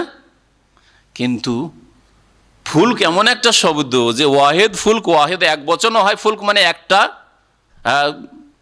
নৌযান, আর ফুলক মানে বহু নৌযান। ওয়াল ফুলক, আর নৌযানগুলি তাজরি ফিল বাহরি বিআমরিহি, আল্লাহ পাকের নির্দেশে এই সমুদ্রের ওপর পরিচালিত হচ্ছে, আল্লাহ পাকের নির্দেশে ভাসছে পানির ওপর। আল্লাহ যদি এটা না করে দিতেন তাহলে কখনো তোমরা এক জায়গা থেকে আরেক জায়গা পানিপথে সফর করতে পারতে না। ওয়ায়ুমসিকুস সামান তাকা আলাল আরদ, আর আল্লাহ পাক আকাশকে ধারণ করে রয়েছেন। কে ধারণ করে রয়েছেন? আল্লাহ। কোরআনে আকীদা হচ্ছে আল্লাহ ধারণ করে আছেন আসমান, তাই না? যে আল্লাহ আসমান ধারণ করে আছেন তিনি জমিন ধারণ করে না? অবশ্যই। আর গস কুতুবওয়ালাদের আকীদা যে প্রত্যেক গ্রামে গ্রামে কি আছে, একটা করে আল্লাহর কুতুব আছে, সেই এলাকাটাকে ধ্বংস হওয়া থেকে ধরে আছে, আসমান ধরে আছে, জমিন ধরে আছে। এই পড়বি না, এই গ্রামওয়ালাকে ধ্বংস করবি না, এরা থাক, এখনো আমি বাঁচাইতে যাই, এ রক্ষা করতে চাই। আউযু বিল্লাহ, কি কুফরি আর কি শিরকি, কি কোরআন বিরোধী আকীদা। এটা যদি হিন্দুদের আকীদা হইতো, এটা যদি খ্রিস্টানদের আকীদা হইতো, এটা ইহুদিদের আকীদা হইতো, নাস্তিকদের আকীদা হইতো, তো এত আক্ষেপ হইতো না। কিন্তু যাদের ঘরে কোরআন রয়েছে, যাদের ঘরে হাদিস রয়েছে, আর যাদের অন্তরে কালেমা রয়েছে, বলছে কোন কালেমা তোমাদের অন্তরে রয়েছে যে সব কিছু গায়রুল্লাহকে দিয়ে দিলে, শুধু মন্ত্র পড়লে লা ইলাহা ইল্লাল্লাহ, আল্লাহর শুধু মন্ত্রটাই পড়লে। ওয়ায়ুমসিকুস সামা, আল্লাহ বলছেন আকাশকে আল্লাহ পাক ধরে রয়েছেন, ধারণ করে রয়েছেন, আনতাকা আলাল, আর যাতে করে এই জমিনের ওপর আকাশ ভেঙে না পড়ে, পতিত না হয়। ওয়াকা ইয়াকাও মানে পড়ে যাওয়া, পতিত হওয়া, যাতে করে জমিনের ওপর পতিত না হয়। এখানে আছে লে আল্লাহ তাকা, আরবি গ্রামার এটা, লে আল্লাহ, লে আল্লাহ বা আল্লাহ তাকা, যাতে করে ভূমির ওপর পতিত না হয়। ইল্লা বেজনি, যদি জমিনে আকাশ ভেঙে পড়ে তো সারা পৃথিবী ধ্বংস হয়ে যাবে, সারা পৃথিবী ধ্বংস হয়ে যাবে। ইল্লা বেইজনি, তবে আল্লাহ পাকের অনুমতি ক্রমে। আল্লাহ যখন অনুমতি দিবেন এই আসমান ধ্বংস হওয়া, এজাস সামাউন ফাতারাত হয়ে যাবে, এজাস সামাউন শাক্কাত, ওয়াইজাল আরদু মুদ্দাত ওয়ালকাত মা ফিহা ওয়া তাখাল্লা, সব কিছু ধ্বংস হয়ে যাবে। ইজা জুলজিলাতিল আরদু জিলজালাহা, ধ্বংস হয়ে যাবে। আল্লাহ পাক বলছেন তারপরে ইন্নাল্লাহ বিন-নাসি লারাউফুর রহিম, নিঃসন্দেহে আল্লাহ পাক রব্বুল মানুষের উপর বড়ই অনুগ্রহশীল, রউফ, রহিম আর দয়াবান। মানুষের উপর, কাফের উপর দয়াশীল, না হলে কাফেরকে খেতে দিতেন না, শ্বাস প্রশ্বাস দিতেন না, আর সুস্থতা দিতেন না, চলাফেরা দিতেন না, নেতৃত্ব দিতেন না, পয়সা দিতেন না, পানি দিতেন না। আল্লাহ পাকের কত নিয়ামত রয়েছে, সৃষ্টি করতেন না। এই কাফের প্রজন্মকে দিব শেষ করে, কিছু রাখবো না। আল্লাহ পাক বড়ই দয়ালু। ওয়া হুয়াল্লাযী আহইয়াকুম, আল্লাহ সেই সত্তা যিনি তোমাদের জীবন দান করেন, প্রাণ দান করেন। সুম্মা ইউমীতুকুম, অতঃপর তোমাদেরকে মৃত্যু দান করবেন।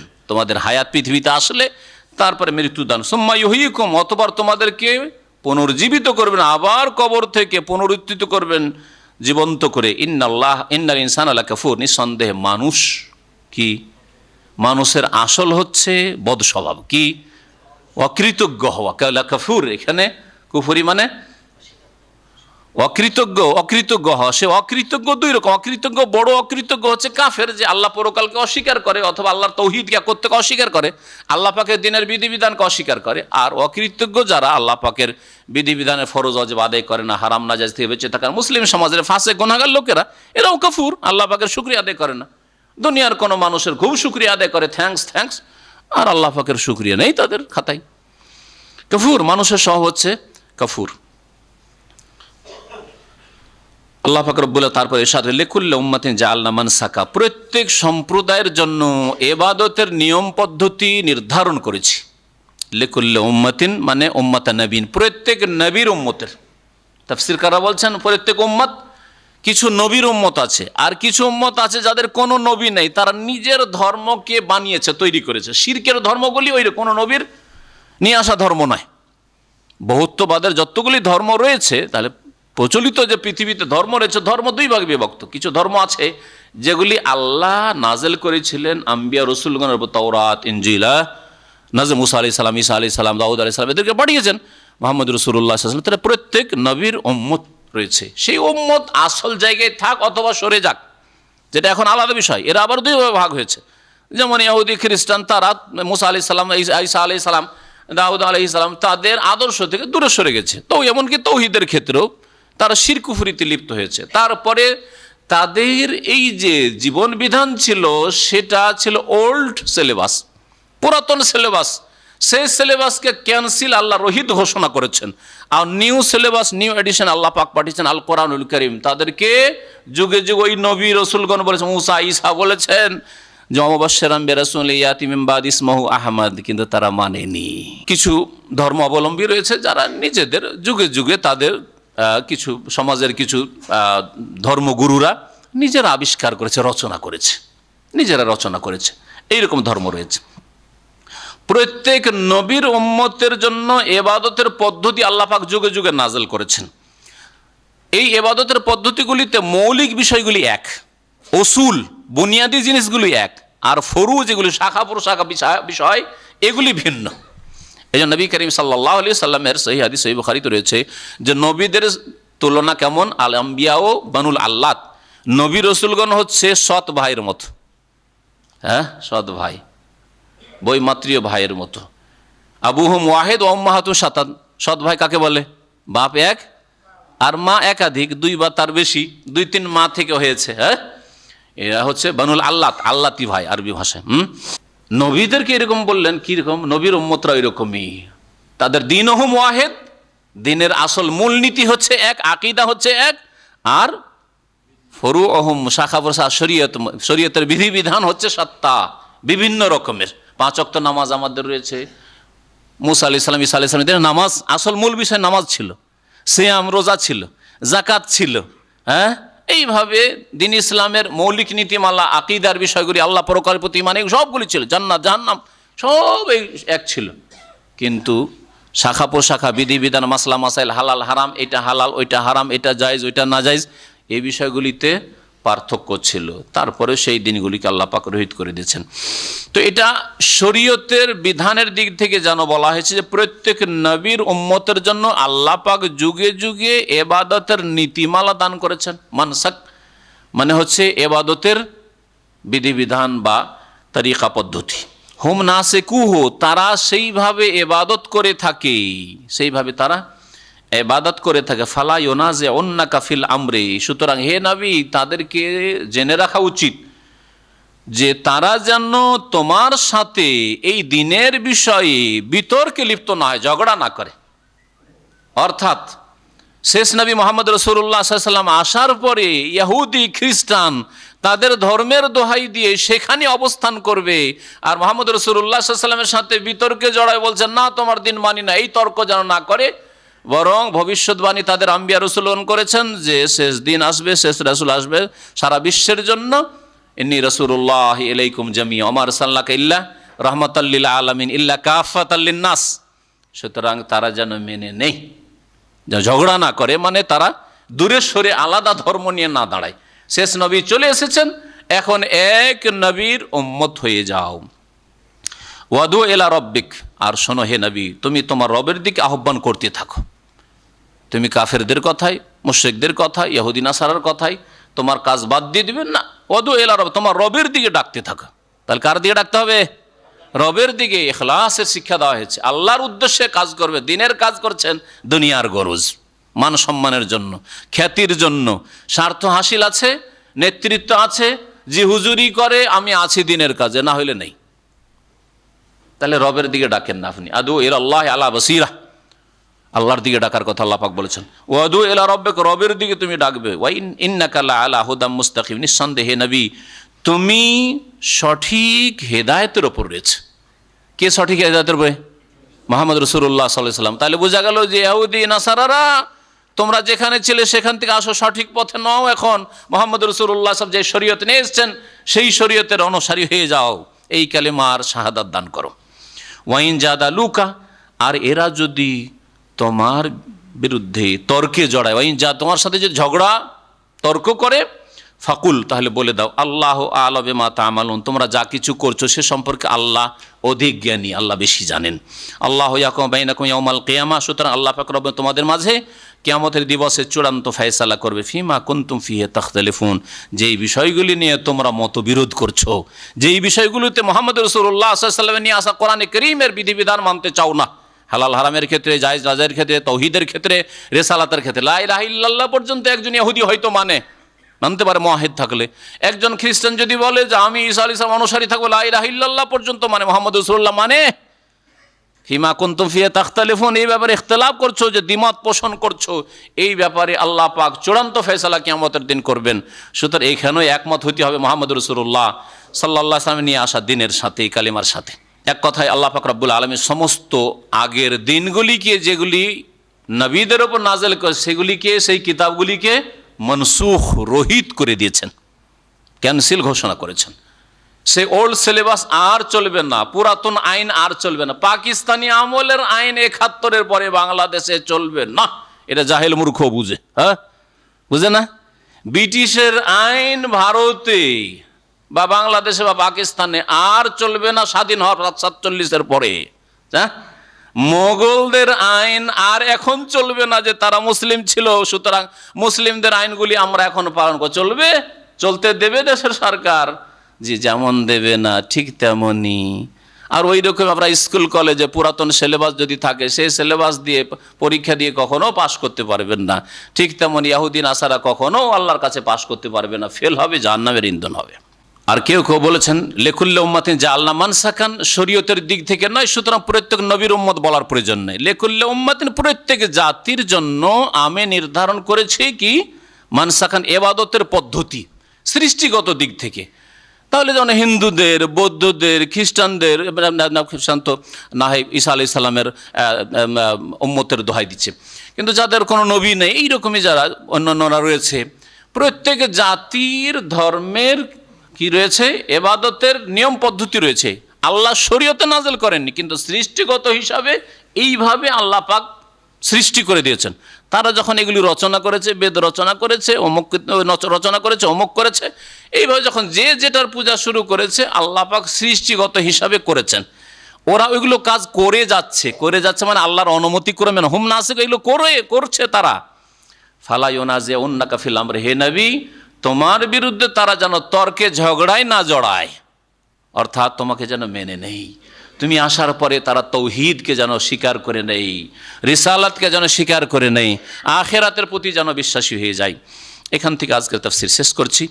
আর বেশ কিছুটা থেকে গেছে যেটা আজকে শেষ করা যাবে না সূরা হজের, সেজন্য ইনশাআল্লাহ তাআলা আগামী সপ্তাহে অথবা তার পরের সপ্তাহে আমরা ইনশাআল্লাহ তাআলা হজের তাফসীর শেষ করো। আল্লাহ পাক যদি সুস্থ রাখেন, সহি সালামতে রাখেন, আল্লাহ পাক রব্বুল আমাদের সকলকে যেন সুস্থ রাখেন, সহি সালামতে রাখেন।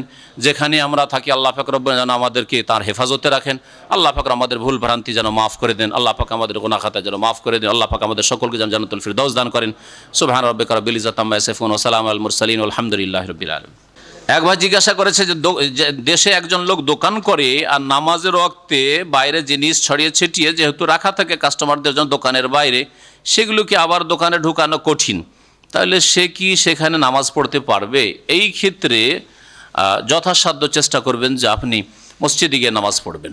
আপনি আগে থেকে একটু প্রস্তুতি নেবেন আর সামানগুলি তাড়াতাড়ি করে আগে থেকে নামাজের ওয়াক্ত হওয়ার 10 মিনিট 15 মিনিট আগে থেকে ঢুকিয়ে নেবেন। দেখেন এখানে সুপার মার্কেটগুলিতে আজানের কত মিনিট আগে, কমপক্ষে 20 মিনিট আগে, 20 মিনিট, অনেক জায়গায় বড় সুপার মার্কেটগুলিতে আধা ঘন্টা আগে কিন্তু ঢোকা বন্ধ করে দেয় শুধু, এখন নিকাশ তাড়াতাড়ি, আর ওয়ার্নিং দিতে থাকে চলা নামাজের টাইম হতে যাচ্ছে, দেখেন না, আর ঢুকতে দেয় না।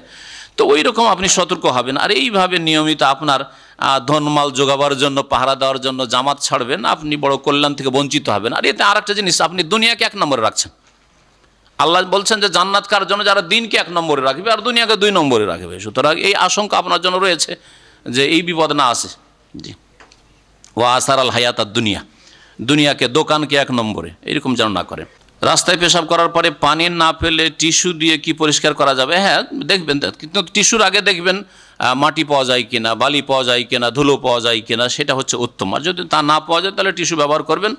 আর যেমন 3টা পাথর অথবা 3টা ঢিলা বা 3বার মাটি ব্যবহার করার কথা বলা হয়েছে, ওই রকমই টিস্যু 3 দিক থেকে বা 3টা ব্যবহার করবেন যদি পানি না পান তাহলে। আর পানি থাকলে এই টিস্যু মিস্যু এইসব বিদাতি কাজ। দাড়ি যদি ছোট করে রাখে তাহলে সমস্যা আছে কিনা? হ্যাঁ, সমস্যা অবশ্য আছে। নবী সাল্লাল্লাহু আলাইহি ওয়াসাল্লাম দাড়ি ছোট করেন নাই, তাহলে আপনি নবী সাল্লাল্লাহু আলাইহি সাল্লামের মতো চেহারা পছন্দ করেন না, সেই জন্য দাড়ি ছোট করতে চান, দাড়ি ছোট করবেন না। আর দাড়ি এইভাবে সাইজ করা, এই যে শুরু হয়েছে আজকাল সাইজ, এইসব সাইজ দাড়ি নয় আসলে। দাড়ির মতো হইতে হবে, যাতে দূর থেকেও বোঝা যায় যে হ্যাঁ দাড়ি আছে। শাহজালাল কি আল্লাহর ওলি? হ্যাঁ, ওলি বলা যাবে কি না? যে কোনো মুসলিম আল্লাহ পাকের ওলি।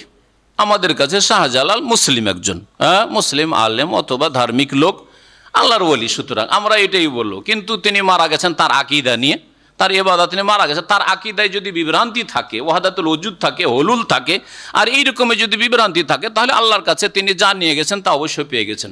আল্লাহ পাক কোরআনে কারিমে বলছে যারা দুনিয়া থেকে চলে তাদের সম্পর্কে কোনো ভালো মন্দ মন্তব্য করার কোনো প্রয়োজন নেই। আসল হচ্ছে যে তারা মুসলিম মনে করি, আর ভালোই মনে করি। কিন্তু তিলকা উম্মাতুন কাদ খালাত লাহা মা কাসাবাত ওয়া লাকুম মা কাসাবতুম ওয়া লা তুসারুন আম্মা কানু ইয়ামালুন। সে শাহজালাল কি করেছে না করেছে, ওলি হইতে পারলো না, ওই চরখায়, পরের চরখায় তেল দিতে আল্লাহ বলেনি, নিজের চরখায় তেল দাও। ওয়া লাকুম মা কাসাব, তোমরা যা করবে তা পাবে। সুতরাং কি করছো করো, তোমরা আল্লাহর ওলি হও। প্রত্যেক মুসলিম আল্লাহ পাকের সাধারণ ওলি বন্ধু। শুনে রাখেন ভালো কথা, এটা হচ্ছে দ্বীন ইসলাম, কোরআনে কারিমের কথা। আল্লাহু ওয়ালিউল্লাযিনা আমানু, আল্লাহ মুমিনদের বন্ধু। তো প্রত্যেক মুমিন আল্লাহর বন্ধু, ঠিক না? আর খাস ওলি মানে এই কেরামতির ছড়াছড়ি আর এই বন জঙ্গলে ইবাদত উপাসনা করা, এগুলি নয়, এগুলি ভণ্ডামি।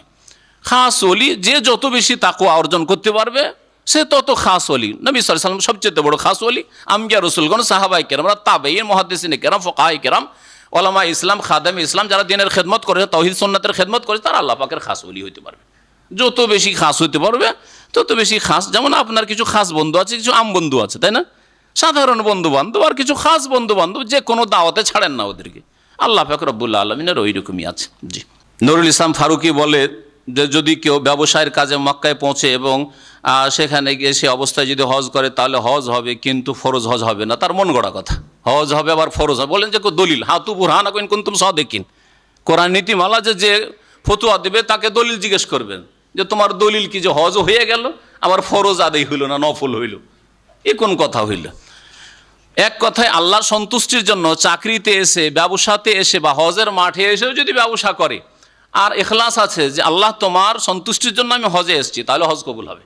আর যদি হজ 2 নম্বরে, হজ হোক না হোক আমার পেট পূজা হলেই হলো, তাহলে ইখলাস নেই, সুতরাং সেই হজ মাবরুর হবে না, হজ মকবুল হবে না। আসল বিষয় হচ্ছে ইখলাসের বিষয়, যে আন্তরিকতা তার কতটা আছে সেটা আল্লাহ জানছেন, অন্তর্যামী।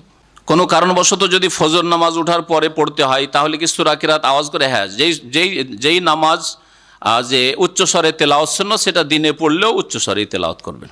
জি, ওইটাই সুন্নাত, কিন্তু সুন্নাত বিষয়টা। বাংলাদেশ থেকে 2টি প্রশ্ন করেছেন। এক প্রশ্ন হচ্ছে বড় লম্বা লিখে রেখেছে যে রাসূলুল্লাহ সাল্লাল্লাহু আলাইহি ওয়াসাল্লাম নামাজ শেষে সালাম ফিরে দেখেন মসজিদে কোনো মুসল্লি নাই। তখন রাসূলুল্লাহ মুসল্লিদের বললেন, আমি যখন আমিন বলবো তোমরা আমার সাথে শব্দ করে আমিন বলে। মুসল্লিরা যখন 5 ওয়াক্ত নামাজ পরিপূর্ণভাবে পড়তে থাকেন তখন রাসূলুল্লাহ সাল্লাল্লাহু আলাইহি ওয়াসাল্লাম বলেন, আমি এখন তোমাদের শব্দ করে আমিন বলতে নিষেধ করছি, সুতরাং আস্তে আমিন বলো। ওদের বলেন যে তোমাদের দলিল এটা কোন হাদিসে আছে? কোনো হাদিসের হদিস নেই, এটা হচ্ছে শয়তানদের বানানো, এটা মানুষ শয়তানদের বানানো। কোনো একটা হাদিস নেই, সহিহ নেই, জয়ীফও নেই, জয়ীফ হাদিস নেই। তাহলে এইরকম শয়তানি কথা দিয়ে মজহাবের খেদমত করা, ইসলামের খেদমত না করে এই গুমরাহি, এর চেয়ে বড় গুমরাহি আর কি হতে পারে? নবী সাল্লাল্লাহু আলাইহি ওয়াসাল্লামের সাহাবীরা ফাজাহার, তারপরে নবীর সাহাবীরা এত দুর্বল ইমানের যে সব পালিয়ে যেত, একটা কেউ নামাজ পড়তো না, ফিরে দেখছেন একটা কেউ নাই। তার মানে তার চাইতে ভালো হচ্ছে আজকালকার আধা নামাজি, 3 ওয়াক্ত নামাজ পড়ে তারপরে তো পালাই না রে বাবা, যখন শুরু করেছে নামাজটা পড়েইনি, তাই না? তাহলে আজকালকার ফাসেক মুসলমানও সাহাবীদের চাইতে ভালো, তাই না? কত মূর্খামি আর কত বড় গুমরাহ, কত বড় মিথ্যা অপবাদ! ইফতারা আলাল্লাহি কাযিবা, আল্লাহ সম্পর্কে, আল্লাহর দিন সম্পর্কে, আল্লাহ পাকের সাহাবায়ে কেরাম, আল্লাহ পাকের রসুলের সাহাবায়ে কেরাম সম্পর্কে এই মিথ্যা কথা। আর এইরকমই রফুল এদান সম্পর্কে দ্বিতীয় প্রশ্ন, একজন মসজিদের ইমাম, কোন খিলক্ষেত না কোথাকার, উনি ওখান থেকে প্রশ্ন করেছেন আমাদের ভাইদের মাধ্যমে, বলছেন যে রাসূলুল্লাহ সাল্লাল্লাহু আলাইহি ওয়াসাল্লাম নামাজ পড়ানোর সময় দেখলেন লোকজন 2 হাতের বগলের নিচে ছোট ছোট পুতুল রাখছেন। কত দুর্বল ইমান যে শিরক ছাড়তে পারছে না, আর বদরে ওহুদে জিহাদে জান দিয়ে দিচ্ছেন। আর আপনাদের যদি বলা হয় যে চলে আল্লাহর রাস্তায় কোথাও, যদি সরকার বলে, মানে শর্ত সাপেক্ষ, শর্ত পুরা হয়েছে জিহাদের, আর সরকার বলে চলো জিহাদের ময়দানে জান দিতে হবে, সব ফ্লাইট করে দেশে পালাইবেন, সব পালাইবেন দেশে, মুনাফিকই প্রমাণ হয়ে যাবে, ঠিক না? হ্যাঁ হ্যাঁ। আর রাসূলুল্লাহ সাল্লাল্লাহু আলাইহি ওয়াসাল্লামের সাহাবীরা পুতুল বগল করে নামাজ পড়ছেন সব, নাউযুবিল্লাহ। তখন রাসূলুল্লাহ সাল্লাল্লাহু আলাইহি ওয়াসাল্লাম লোকজনদের বললেন তোমরা রফেদানি করবে। তারপরে যদি রফেদান 3 বার কেন হবে? আর একবার প্রথমবার উঠা দিতে বগল থেকে পড়ে গেছে পুতুল, তো 3 বার কেন বলবে রাসূলুল্লাহ সাল্লাল্লাহু আলাইহি ওয়াসাল্লাম? যখন রুকুতে যাবে তখন একবার রফেদানি, রুকুতে উঠে আবার একবার রফেদানি, আবার 2, প্রথমখানে তো একটা আছে, 3টা আছে, 4 নম্বর হচ্ছে 4 রাকাত বিশিষ্ট নামাজে প্রথম তাশাহুদ থেকে উঠে আবার রফেদানি। এত রফেদানি কেন? একবারই তো পুতুল পড়ে গেছে। কত বড় গুমরাহি, কোনো জয়ীফ হাদিসও নেই।